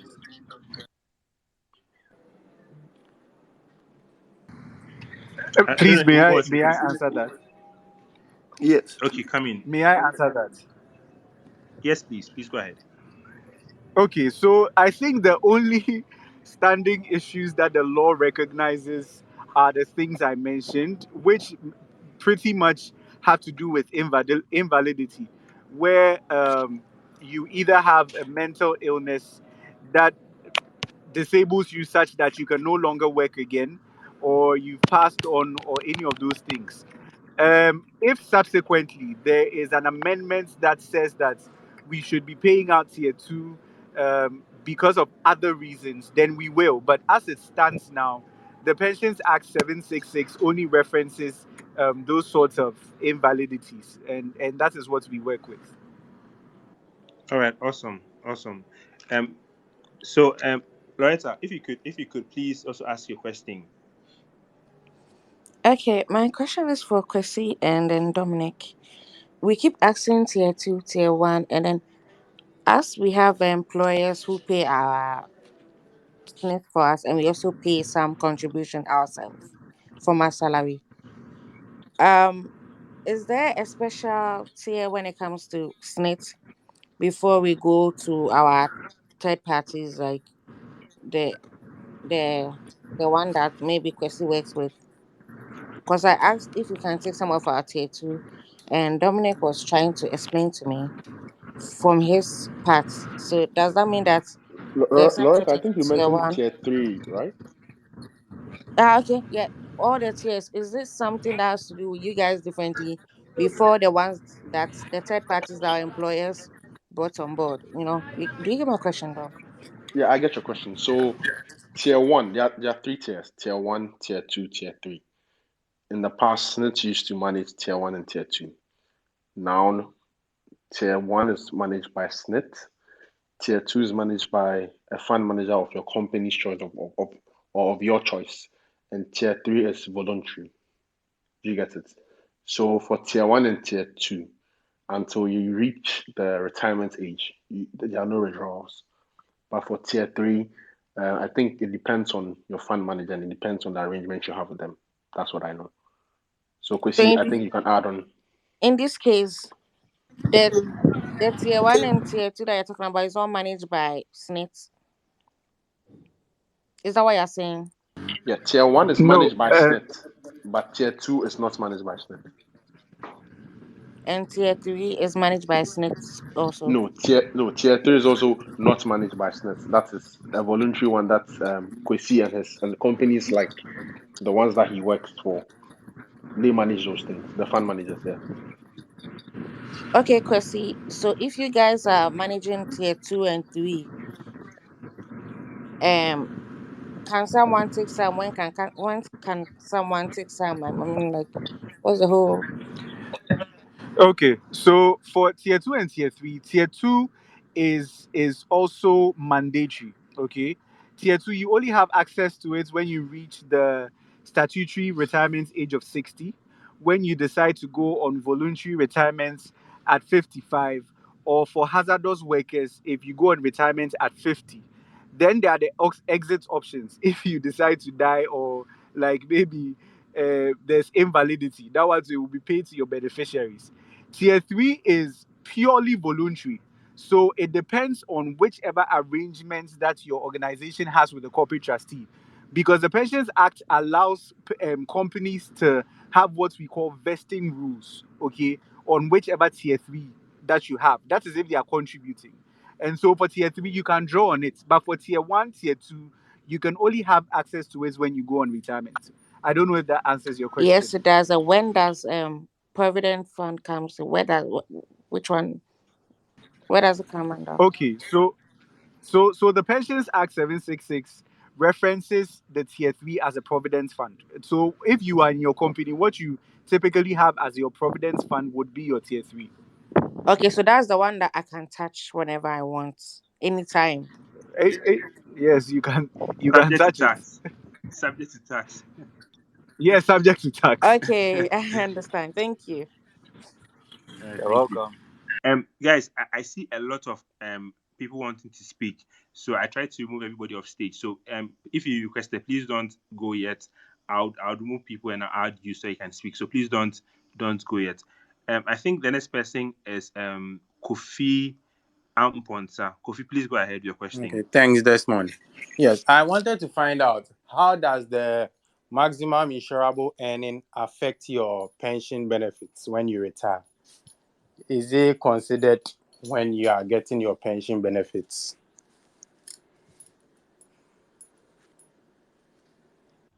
Any takers? Can you repeat the question again, please? The maximum insurable earning, the SNIT cap, the portion that goes to SNIT. Currently, I understand it's 35,000, so you can't contribute anything more than 13.5% of 35,000 to SNIT. So let's say I earn a gross basic salary of 100,000 cedis. What I'll pay as tier 1 to SNIT is capped as 35% of the 35,000. I want to know this limitation of what goes to SNIT as tier 1. Does it in any way affect my pension that I'll be getting from SNIT? Okay, let's get this straight. SNIT, we've capped the amount of money that you can make contributions on. That is 35,000. That's right. Yes. So at that point, all that we care about then is the 35,000. So when you go on retirement, Mm-hmm. if that 35,000 is actually the average of your best 3 years, then we look at the other side of the formula. That is the number of months that you contributed. If you hit at least a minimum of 180 months or 15 years, then we pay you 37.5% of that best 3 years average of 35,000 as a monthly pension. Did you get that? Okay. Yes, if you were able to contribute up to 35 years, then you get 60% of that amount. Okay. All right. Yes. And Thank you. follow. Please, may I add something? No, May I just Kwesi, add one something? second. No, Kwesi, 1 second. 1 second. Odroa has been trying to answer this question for a while, so let's just Hello. have it speak. Um. Kwesi, just a second. Okay, thank you, Desmond. So, with what Kofi asked, I think the great has answered him. But if you are getting more than the 35,000, then you are encouraged, right, to send any extra amount to the tier 3, which is voluntary and is the Providence Fund, right? So, that's what you will do. You're encouraged to push all the SSs to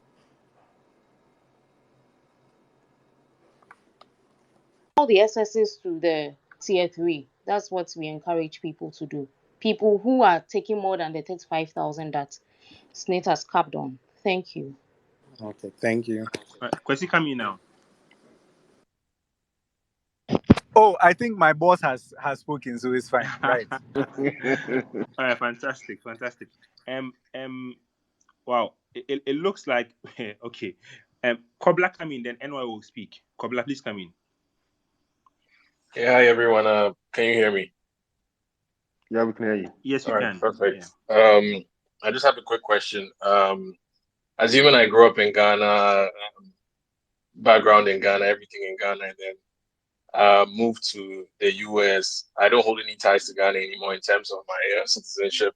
In terms of any work I do, would I still be able to make some contributions to SNIT or any other fund for retirement based in Ghana? Thank you. Yes. So for SNET, you can definitely contribute. You contribute as a voluntary contributor. So again, ideally you walk into our branch, and unfortunately you can't do that in the States. So probably when you come down to Ghana, you walk into our branch, you tell us you want to contribute voluntarily. We set that up for you. Now we are able to receive contributions through a lot of payment medium. So you can send it through a bank wire. You can instruct someone to be paying on your behalf. So you can be in America, you can be anywhere in the world and still be paying your SNET contribution. When you go on retirement, you can come and claim your pension. So yes, it's possible. Yeah, and to add to what Dom just said, we actually have pensioners living outside Ghana. Every month we just pay the money into the account. Like we said earlier, after 75, you've exhausted everything. So once you get to 75, we would find a way. Normally, if you're alive on 75, you're supposed to come in for something we call life confirmation. So life confirmation is just you coming to tell us that you are still around. So we will take your thumbprint and we verify you. So currently what we are doing is the pensioners living abroad. We have a form that we have a way of sending it to them. And then they will take their TP, then they'll bring it back. Then we will verify if it's indeed them. And then we continue paying. So we have pensioners, quite an amount living abroad. We have contributors like Dominic is saying also living abroad. So it can be done. Awesome. NY, please come in. Yeah, I just wanted to. I think Global Drawer had already touched on it with the salary cap and all that.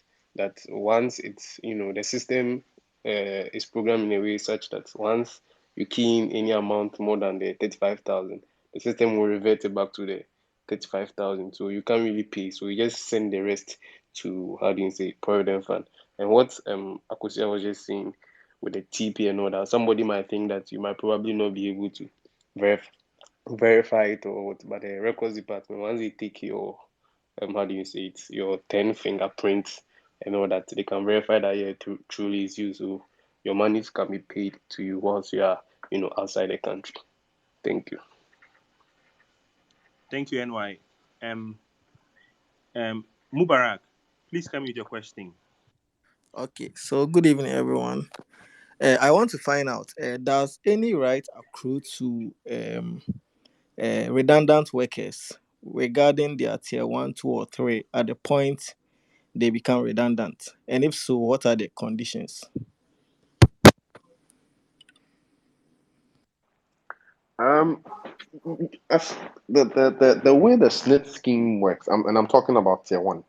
Um, we don't really have a provision for redundancy, unless of course you are invalid, or let's say at the time where you became redundant, you had worked a minimum of one um, 180 months or 15 years, and of course you are at least 55 years. So then you can apply for one of our benefits. But if you don't meet these qualifications, then there really isn't a provision for you in the current scheme and arrangements. Yeah. So that's for tier one. I don't know if Kwesi can talk about tier two and tier three. I missed the question. I'm sorry. Can somebody repeat the question for me? Mubarak, please go ahead with the question again.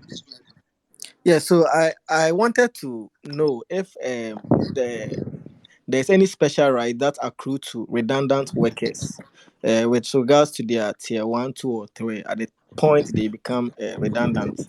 I think the first speaker was Domi Chow spoke on tier 1, and he's passed tier 2 to you. Um, Redundancy. I, not anything I've come across in the law. Normally, these things have to do with, like I mentioned, invalidity.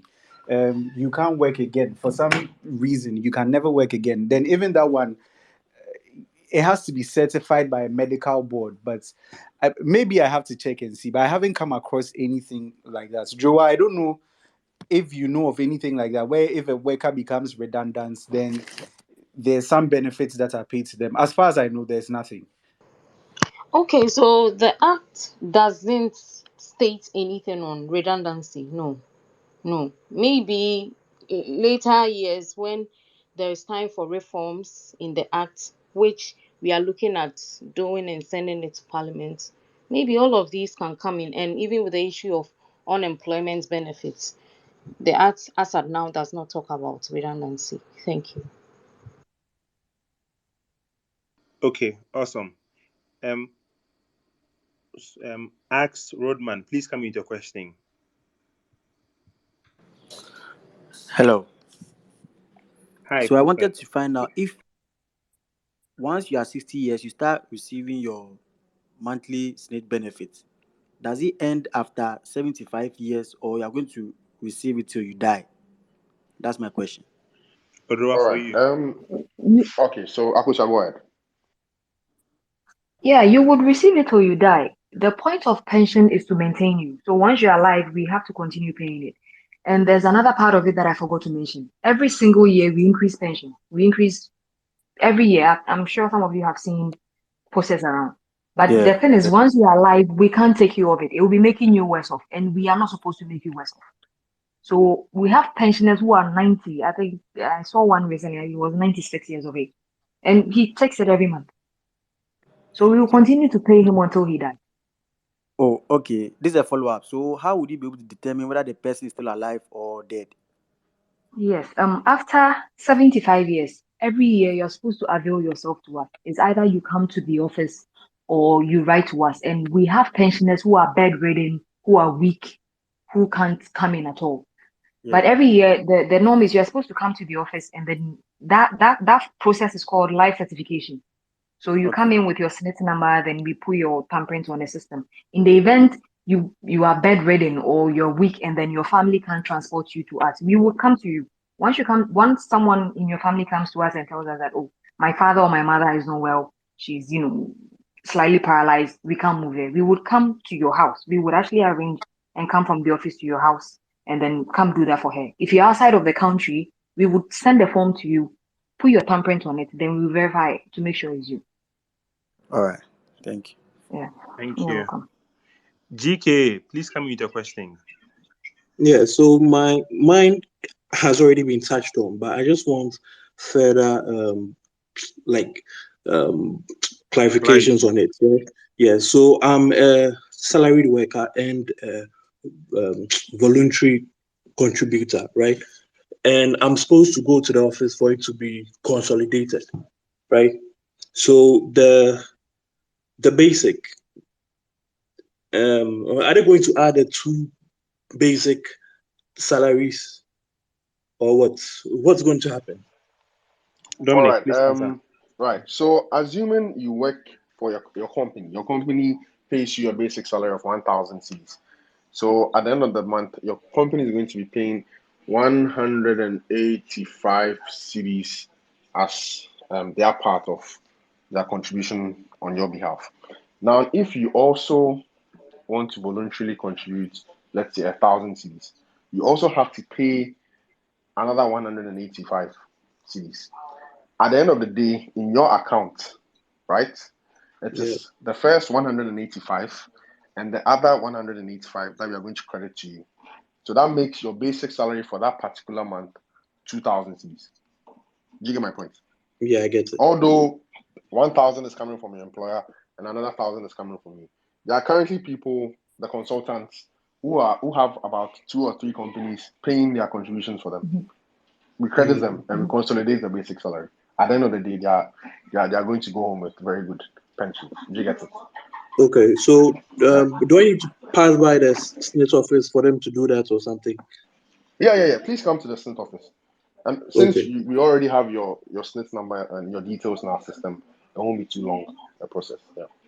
All right, great. Thanks. You're welcome, boss. Thanks, EK. Fifi, please ask your question.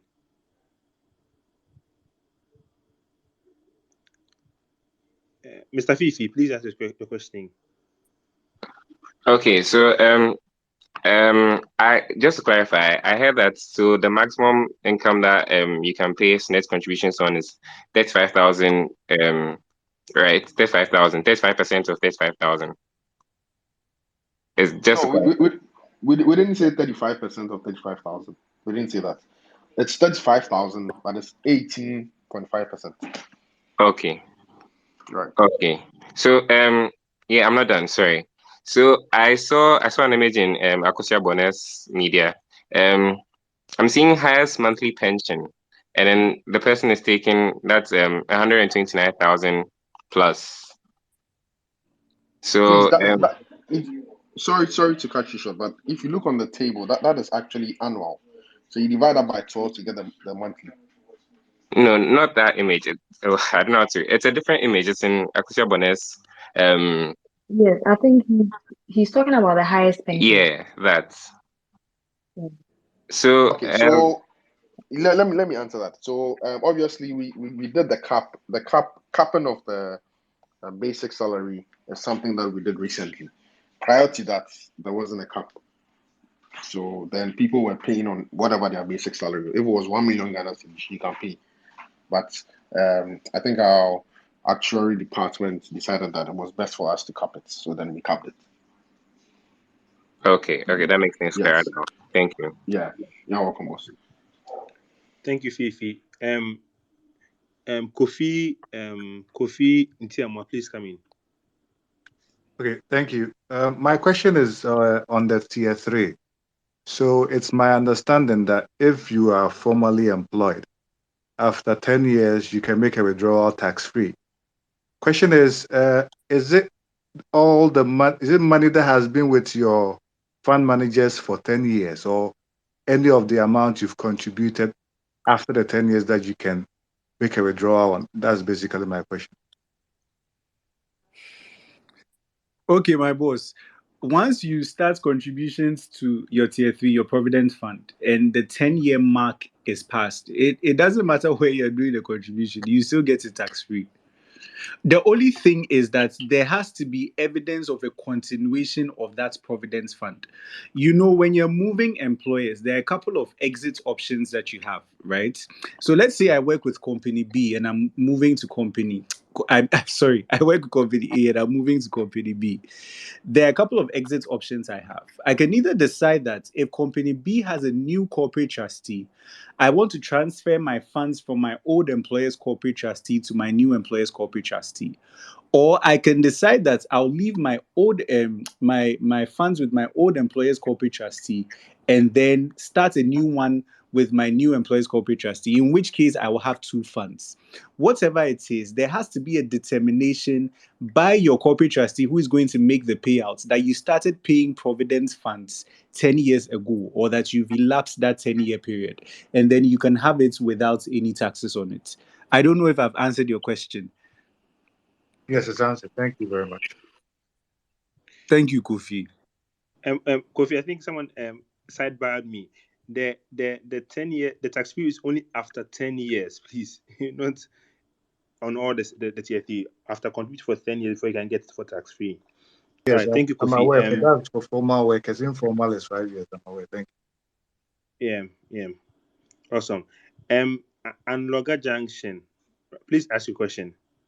Yeah, I'm a salaried worker, and I've walked into a SSNIT office actually to want to contribute as a voluntary contributor, and I was told that I cannot do that. I cannot be a salaried worker and also be a voluntary contributor at the same time.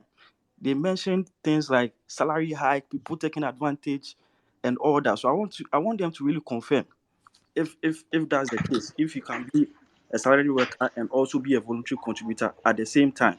Thank you. Mm, mhm. Okay, here's the thing. Dom, let me say this and then you come in. Pension is earned, is not bought. Normally, we have this thing people do where when they start with, let's say, 100 cities, 200 cities. When they realize they're about 3 years to retirement, then they start increasing things. If you do that, you're trying to buy your pension. So you are a salaried worker, but as a voluntary contributor, do you have another stream of income that you wanted to add, or you just wanted to take money from your pocket and then contribute to it? Yeah, I had a business I was doing. So they told me that. And then is the So they rather said okay, that is the business no, you go ahead. I'm I sorry. should register the business with SSNIT and rather pay through the business. Because one person cannot be a voluntary contributor and at the same time be paid by a salaried or an establishment. You understand? So they advised me to register. That's because yes, you can't have, let's say, 2020, you have company A there, and then under A, you have voluntary contribution. Voluntary contribution is normally done for people who are in the informal sector. So already, if you're in the formal sector, it's fine. We have people contributing on 4, 5, 6 companies, but you can't be on the formal one and at the same time on the informal one. I don't know if my explanation Yes, makes sense. If you do that, it will look like you are trying to buy your that's the pension. clarification I wanted. You get Yes, me? yes. Yes. So you should kindly register the company. Then you can have as many as you want, 3, 4, 5, depending on where your incomes are streaming from. Yes, Right. but And if the I guy too. confused you, sorry. If I confused you, sorry. What I meant, the guy asked that he had he did a photography business or something. The first guy who asked that question, Mm, he said he was mm. a salary worker and also had a business. So then I told him that he should walk in and then explain the situation to them. They'll show him what to do. So that's about it. Awesome. I think that's about that from the people who have requested to speak. Kankam keeps requesting, but if I add him, I don't know, he's not able to speak. But I have a couple of questions. Okay, one second. Let's see if he can speak. Okay. Kwesi, I don't know if you probably touch on the porting again, the porting stuff, and maybe which of them you prefer, that people port or people leave. Okay. So, hey, okay. So, let's say I work with company A, right? And I'm paying my corporate trustee for company A is, say, Petra Trust. I'm using Petra because my boys from Petra are on the call, so let me just use them. So let's say they are paying to Petra Trust. Now I move to company B. Company B's corporate trustee is Old Mutual. And I'm saying that there are two exit options. I can decide that the contributions I've made with Company A, which is with Petra Trust, I'm going to leave it with them. In which case, Petra Trust will continue investing the funds, even though I'm not contributing. And then I'm going to start a new one with Company B's corporate trustee, which is Old Mutual. Now, in this case, when I go on retirement and I want to take my lump sums, I will take a lump sum from Petra Trust and then I'll take a lump sum from Old Mutual. However, there's also the option where you can say that, look, I want to consolidate all my funds. And so in that case, I will fill what we call a transfer in form for Old Mutual, whereby a transfer will be made from Petra Trust to my new company's corporate trustee, which is Old Mutual, such that I have all my funds consolidated at one place. Typically, I would say that the consolidation is the best because in that way you get to monitor your funds well and you know exactly where all your funds are. What I've seen people do also is to leave both funds at different places. It's all for people who are very keen on markets and interest rates. It gives you an idea of how the corporate trustees are doing, okay, such that you can compare the returns that you gain on one fund to the other and then be able to know who is doing well, so that maybe in the case you want to do a personal pension or something, you know who to go with. But typically I would advise that you consolidate all your funds so that they follow you wherever it is that you're going. Awesome. Question to Odroa and Dominic. Can you change your beneficiaries online?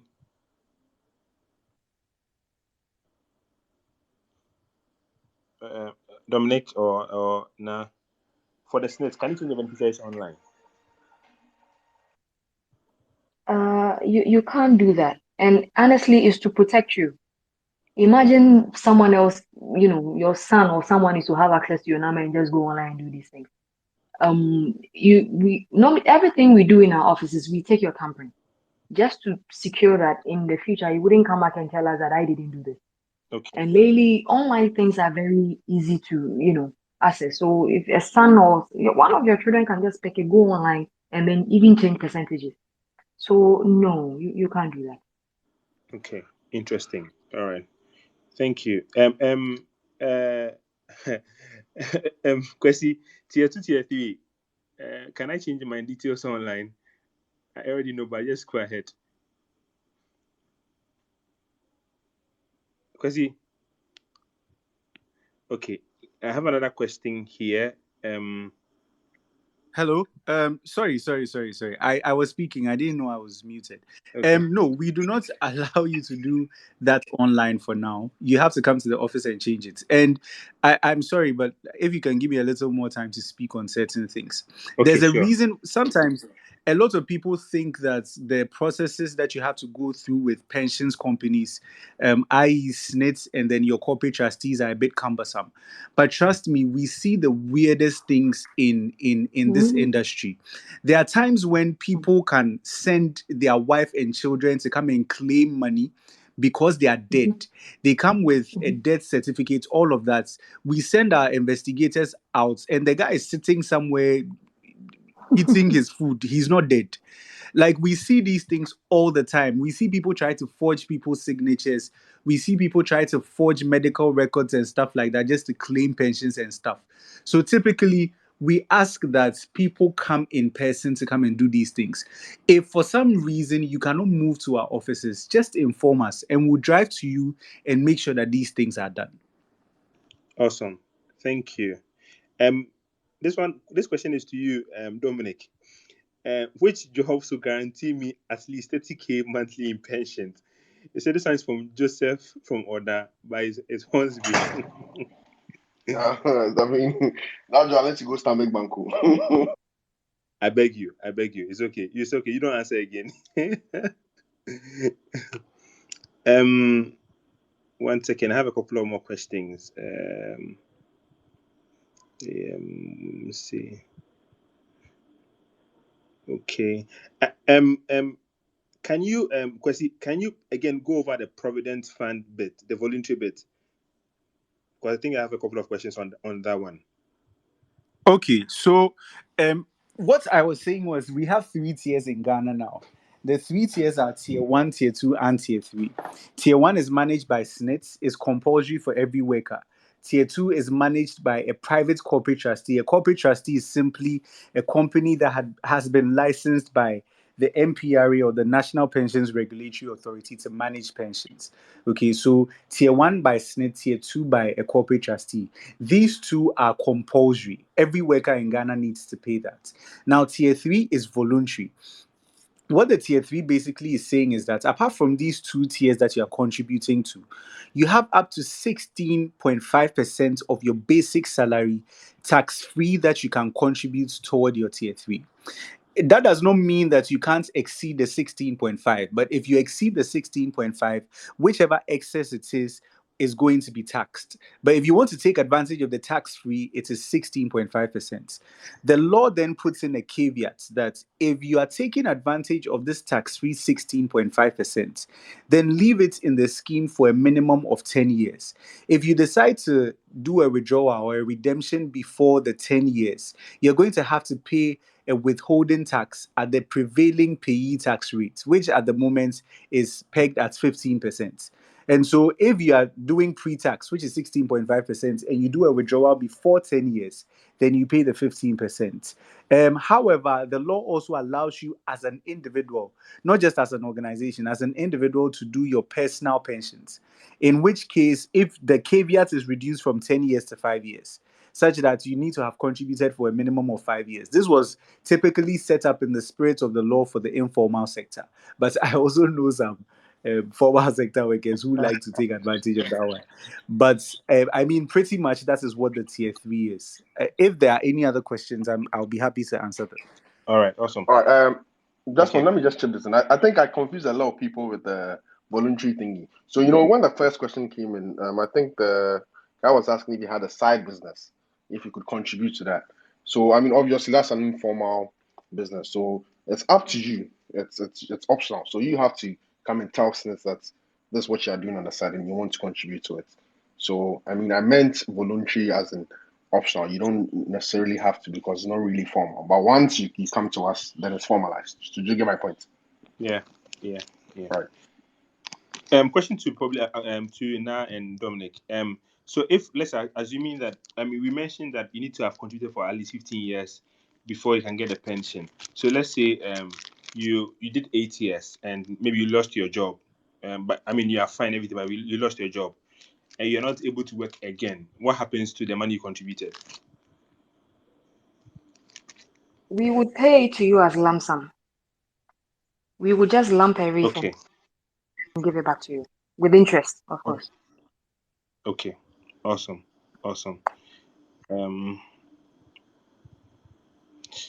One second. I think we've already answered this, that until you die, they'll keep paying your pension, but after 75, if you die, there'll be no more lump sum payment to your dependents. I think they've already answered that. Okay.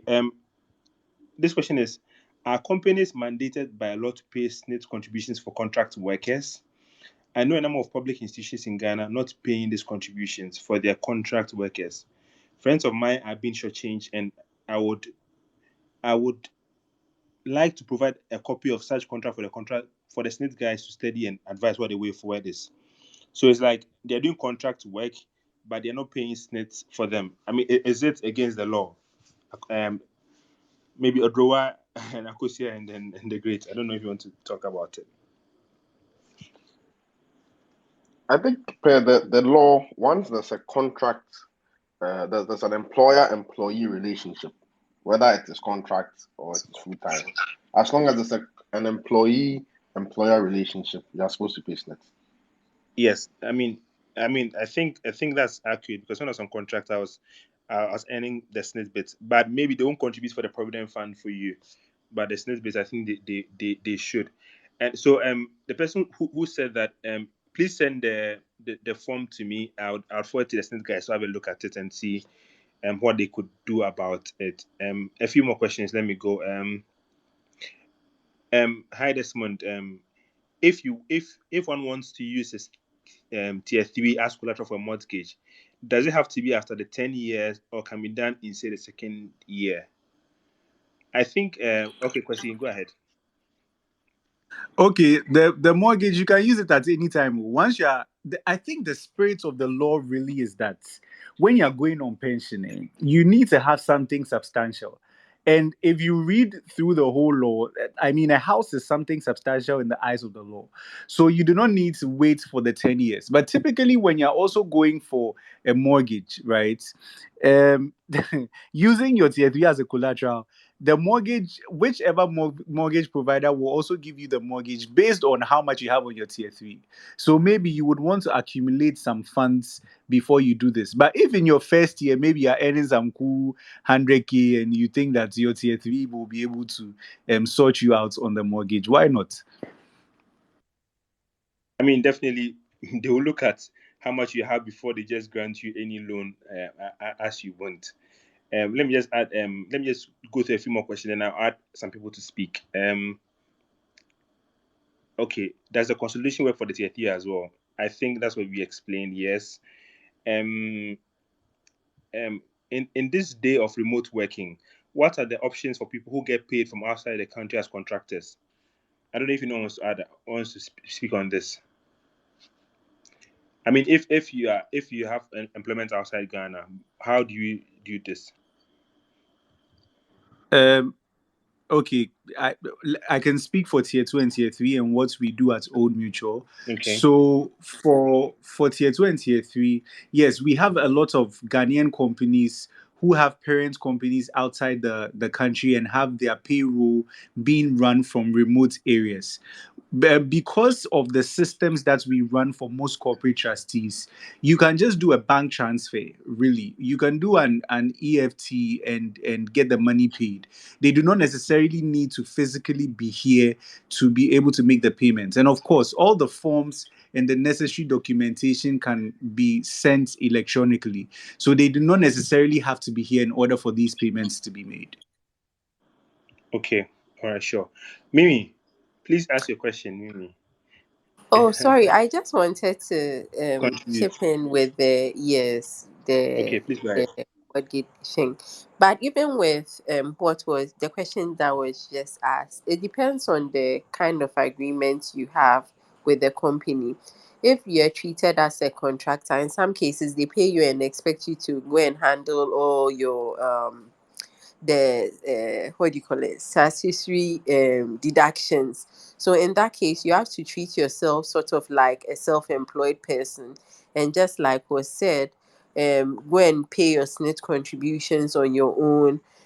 Look at the tier 2, is there any possible arrangement? If not, you can take advantage of the tier 3 to contribute towards your lump sum. And then with regards to the mortgage, maybe it has already been said. Yes, you can use the tier 2 and the tier 3. And what that does is, it doesn't mean that, I mean, what that means is that you would get, normally the mortgage company will say deposit like 20% of the value of the home, and then they would cater for the 80%. But if you have the Provident Fund, it means that they can give you 100%, knowing that if anything happens, at least they can fall back on the rest. The one of the benefits of this is, so for a lot of people retiring, they tend to use their lump sums to complete what they call their projects. And you see that now they are very early in their retirement, they squander their lump sums and they are left with just net. So there are people who can retire with 1 million but end up using it for their projects, in quotes. So what this arrangement does is it enables people to complete their housing while they are also saving towards their retirement. By the time you retire, you have completed your house and you also have the funds available, so that you can bridge the gap between what's need to be given you and your own retirement income expectations. That's all I wanted to add. So. Thank you, Mimi. Mimi actually works with Access Pensions, so that's why she's pretty knowledgeable in this. She's worked there for quite some time. Guys, I think we'll probably end the space around 10:30. We are trying to engage the speakers to see if we can do a part 2 tomorrow. But we have a couple of people who want to speak as well. So let's see if we'll be able to exhaust the questions. If not, we'll probably do a part 2 tomorrow. N8, please ask your question. Hi, thank you. Sorry if this question's already been asked, but I wanted to find out for a salaried worker who has tier 3 contributions for a company and decides to leave that company, is it possible that he can take out his contributions and then reinvest them in a different tier 3 scheme or in a scheme with a different company? And does that mean that his contributions would start the 10 years all over again, or does it continue? Thanks. Any takers?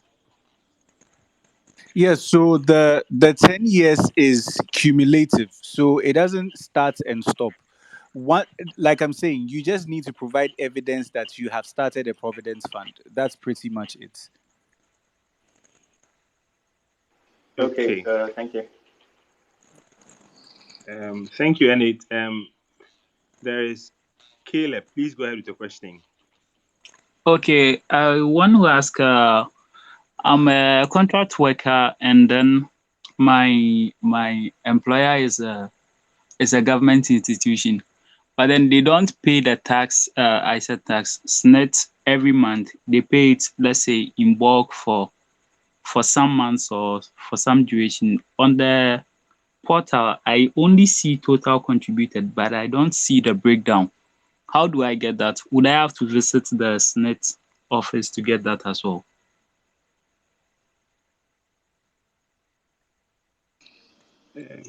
Dominic and Jose, I don't know if you want to ask them. Right. Can I ask where exactly you work? Because normally this happens with Controller. people on controller, exactly. So, you know, those guys don't really pay on time. They kind of like lamp it up, as you're saying. And then so Yeah. probably they won't pay in 6 months, and then they'll lamp it up and pay all that's in 6 months. So then we normally take our time to allocate it to you guys. So that is done manually. So that's how come maybe you won't see it now. But definitely before you go on retirement, you are going to see that we'll credit it. It's because of the backlog. That's why you won't see it in real time. But once we get the payment and we start allocating it to you guys, you see it in your statement.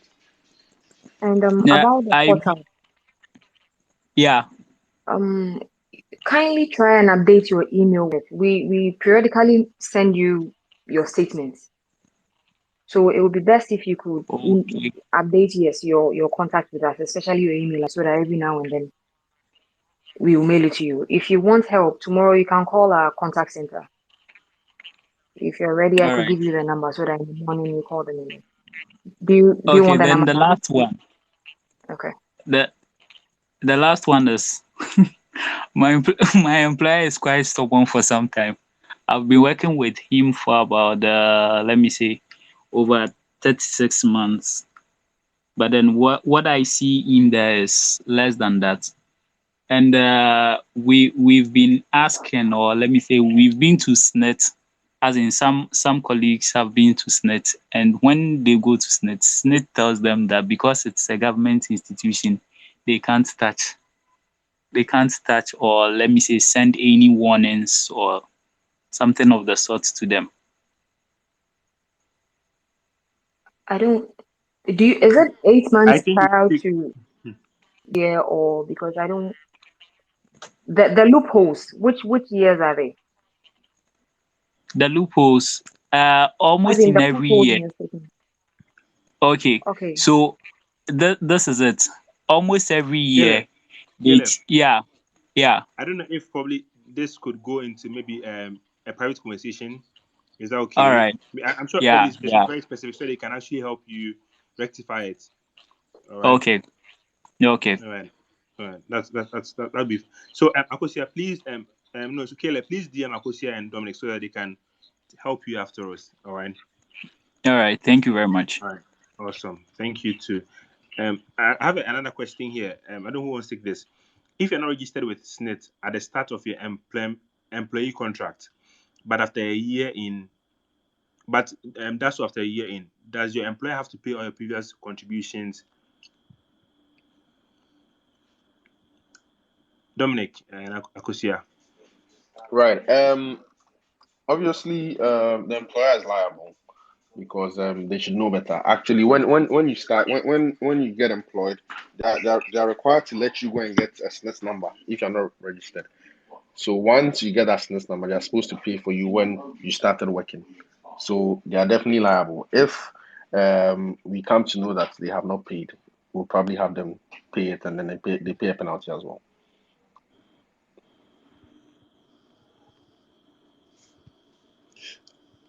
All right, all right.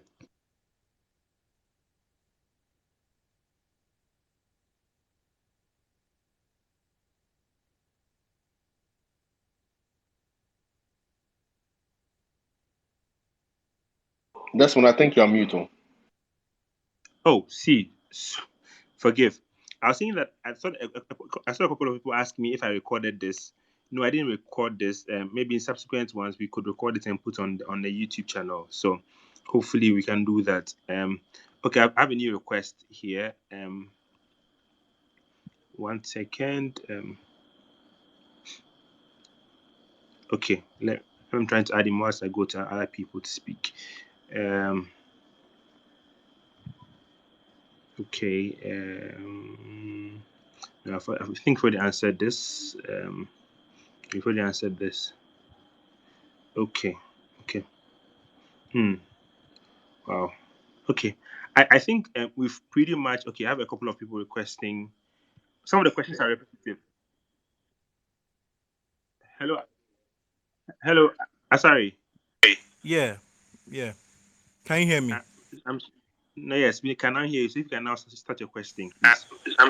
No, yes, we cannot hear you, please. All right. So, a lot of surcharges, especially when it comes to employers and the penalty that they are supposed to pay for late payment of contributions to SSNIT.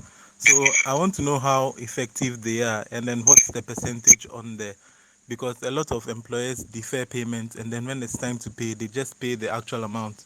But when you check every payment, because um, every payment, every late payment, I know should come with a surcharge. So if you could educate maybe some of the listeners on that as well. Unfortunately, as to the rate that we charge them, I'm not too sure. I'm sure Akusha may know, It's but what? 3%. Okay, 3%. I know that you, the employee, you won't be worse off. We'll definitely give you the full credit of what you deserve, and then we definitely charge the employer the 3% that my colleague said. So that's it. Okay. Geoffrey, please ask your question. Yeah, hi. So I just want to find out, say you work for a while, but then you take like a vacation, maybe a couple of years, and so I mean you're unemployed and no one pays it on your behalf, and then later you start work, right? Do you have to pay for the years that you were absent from work? Do you have to pay that back, or you can just continue from where you start off? You can continue from where you broke off. That we call it you breaking service. So you were not working, but once you resume working, you should continue with the same SNIT number and then start from whenever it is that you resume. Okay, and it doesn't affect your future collections, right? No, it doesn't affect your future collections. As long as you're able to make the minimum number of years, you'll be on pension. We have people do that. Some will go off for 5 years, some travel out, some just stop working for that period. Whenever you're back, you just continue from there. All right, awesome. Thanks. Mhm. Before the next speaker comes on, I have a question. Maybe to you, Akosia. Hey, nah, sorry, it keeps confusing me. Yes. When do you start to put your documents together to get your pension money? Pension currently is processed currently on authority. It's done within 3 weeks. That is if your statements that we want to process, your contributions are correct. That is why we encourage that at least once a year, come and print your statement. Have us email it to you so that you can go through. If there are any loopholes, we can correct it. your statement is correct, and then if you haven't guaranteed any student loan for anybody, or you don't have any unpaid loan obligations, then within 3 weeks you're supposed to get your money. So let's say you retire in July 2021. By August, we are supposed to replace your income by August 2021. So when you're coming to us in July with your retirement letter, either a checkbook or a bank statement, and then your SNIT number. That's all you need. So if your contributions are up to date, all your gaps are genuine, within 3 weeks to a month, you should get your money. Awesome. So when you're about to, if it's retirement, before you go on the retirement, the last about 2 months, then you probably do that. Anyways, Dr. Noah, please come in with your question. Okay, hi. I just wanted to say thanks to you guys for all of this stuff. I'm very clueless on some of this information, so thank you. But I have a question. So if let's say you were first maybe you started an employment somewhere, and maybe you were clueless about all of this net stuff, so maybe you work for this person for, let's say, a year and a half. The person was paying you but never paid your SNITs and all of that, and then you move on and you realize, I was cheated at this workplace. Is there something you can do? Is there something you can do? Just want to ask. Thank you. Thank you for your kind words as well. Kwesi, come in.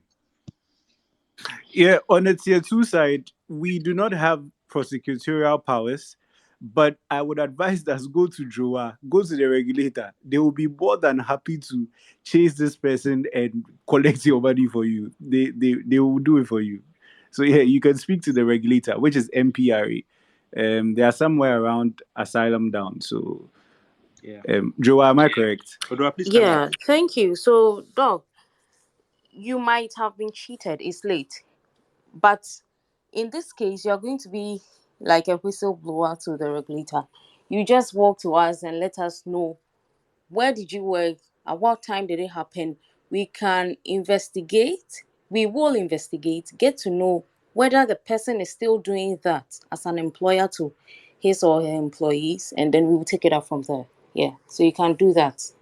And maybe you might have been cheated, but we can save other people's retirement income. Thank you. Oh, okay. Right. Thank you. Thank you. Is it Bra Kwame? Please ask your question.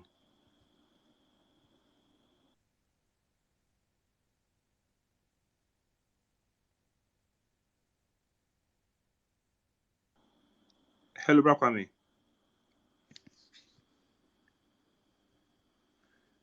Okay, sure. I don't think he can hear me.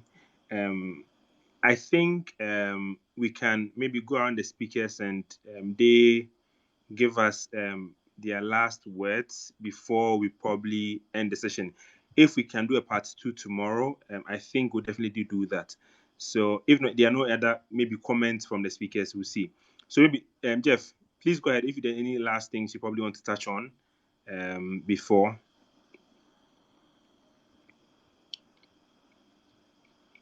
Jeff, anything from you?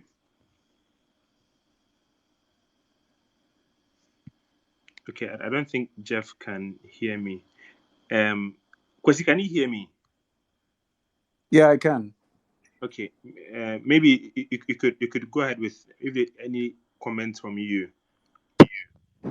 I think you should add Na and Jeff because they fell off, so they are there as listeners, but they can't speak. So if you can clear the stage and then add them, that would be great. Then maybe they can just say their last, no, not last words, but yeah. Okay, I'm trying to see if do okay. Akusha is now on. Jeff, okay, hold up. I think Jeff's internet is messing up. But Akusha, can you hear us? Yes, I can. Okay, we have one more person who has just requested. Let me add Amwako. Amwako, you can ask your question if you can hear me. Yeah, 1 second. Let's see if you can hear me. I think it is having a challenge as well. Okay, Marco, please ask your question. Good evening. Actually, it's just something I just want to push across. Mm. From the space, what I noticed is that a lot of us don't do a lot of enquiries. A lot of us don't do a lot of asking of questions. So important to our work. I think you can just enter any SSNIT office and then do a lot of enquiries, and then you'll be helped. For Doc, I could say that with this problem, maybe she might not know, but she would have gotten help long time ago, just as Mm. she clearly said. Yes, so we should do a lot of asking of questions and a lot of enquiries. It's not that you are poking your nose everywhere, no. But if you do that, it will help you. What you don't know, find out, and definitely you get help. Thank you. Thank you so much, Marco, for that. That's awesome. And maybe let me start with the regulator. Regulator, please, maybe any last words from you? Okay, thank you, Desmond. So what I will say is pensions in Ghana has actually come a long way, and there are always ways of trying to evolve it using the act.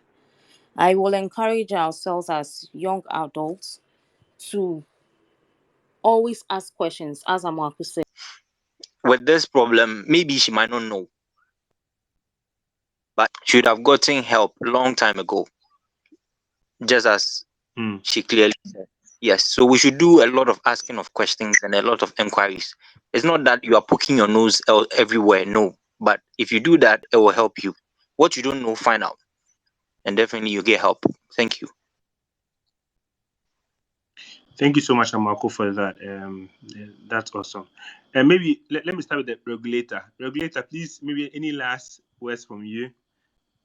Okay, thank you, Desmond. So what I will say is pensions in Ghana has actually come a long way, and there are always ways of trying to evolve it using the act. I will encourage ourselves as young adults to always ask questions, as Amaku said. With this problem, maybe she might not know, but she would have gotten help long time ago, just as Mm. she clearly said. Yes, so we should do a lot of asking of questions and a lot of enquiries. It's not that you are poking your nose everywhere, no. But if you do that, it will help you. What you don't know, find out, and definitely you get help. Thank you. Thank you so much, Marco, for that. That's awesome. And maybe let me start with the regulator. Regulator, please, maybe any last words from you? Okay, thank you, Desmond. So what I will say is pensions in Ghana has actually come a long way, and there are always ways of trying to evolve it using the act. I will encourage ourselves as young adults to always ask questions, as Amaku said. With this problem, maybe she might not know,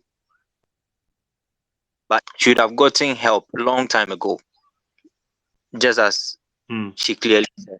Yes, so we should do a lot of asking of questions and a lot of enquiries. It's not that you are poking your nose everywhere, no. But if you do that, it will help you. What you don't know, find out, and definitely you get help. Thank you. Thank you so much, Marco, for that. That's awesome. And maybe let me start with the regulator. Regulator, please, maybe any last words from you? Okay, thank you, Desmond. So what I will say is pensions in Ghana has actually come a long way, and there are always ways of trying to evolve it using the act. I will encourage ourselves as young adults to always ask questions, as Amaku said. With this problem, maybe she might not know, but she would have gotten help long time ago, just as Mm. she clearly said. Yes, so we should do a lot of asking of questions and a lot of enquiries. It's not that you are poking your nose everywhere, no. But if you do that, it will help you. What you don't know, find out, and definitely you get help. Thank you. Thank you so much, Amako, for that. That's awesome. And maybe let me start with the regulator. Regulator, please, maybe any last words from you? Okay, thank you, Desmond. So what I will say is pensions in Ghana has actually come a long way, and there are always ways of trying to evolve it using the act. I will encourage ourselves as young adults to always ask questions, as Amaku said. With this problem, maybe she might not know, but should have gotten help long time ago, just as she clearly said. Yes, so we should do a lot of asking of questions and a lot of inquiries. It's not that you are poking your nose everywhere, no. But if you do that, it will help you. What you don't know, find out, and definitely you get help. Thank you. Thank you so much, Amako, for that. That's awesome. And maybe let me start with the regulator. Regulator, please, maybe any last words from you? Okay, thank you, Desmond. So what I will say is pensions in Ghana has actually come a long way, and there are always ways of trying to evolve it using the act. I will encourage ourselves as young adults to always ask questions, as Amaku said. With this problem, maybe she might not know, but should have gotten help long time ago, just as she clearly said. Yes, so we should do a lot of asking of questions and a lot of inquiries. It's not that you are poking your nose everywhere, no. But if you do that, it will help you. What you don't know, find out, and definitely you get help. Thank you. Thank you so much, Amako, for that. That's awesome. And maybe let me start with the regulator. Regulator, please, maybe any last words from you?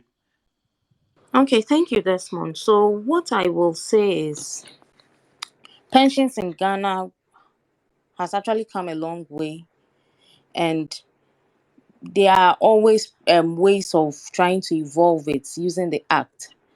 I will encourage ourselves as young adults to always ask questions, as Amaku said. With this problem, maybe she might not know,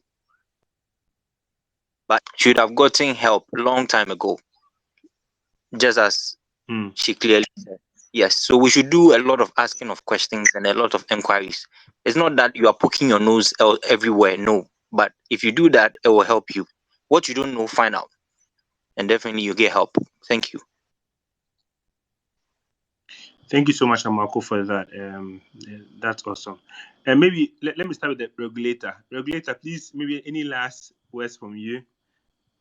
Okay, thank you, Desmond. So what I will say is pensions in Ghana has actually come a long way, and there are always ways of trying to evolve it using the act.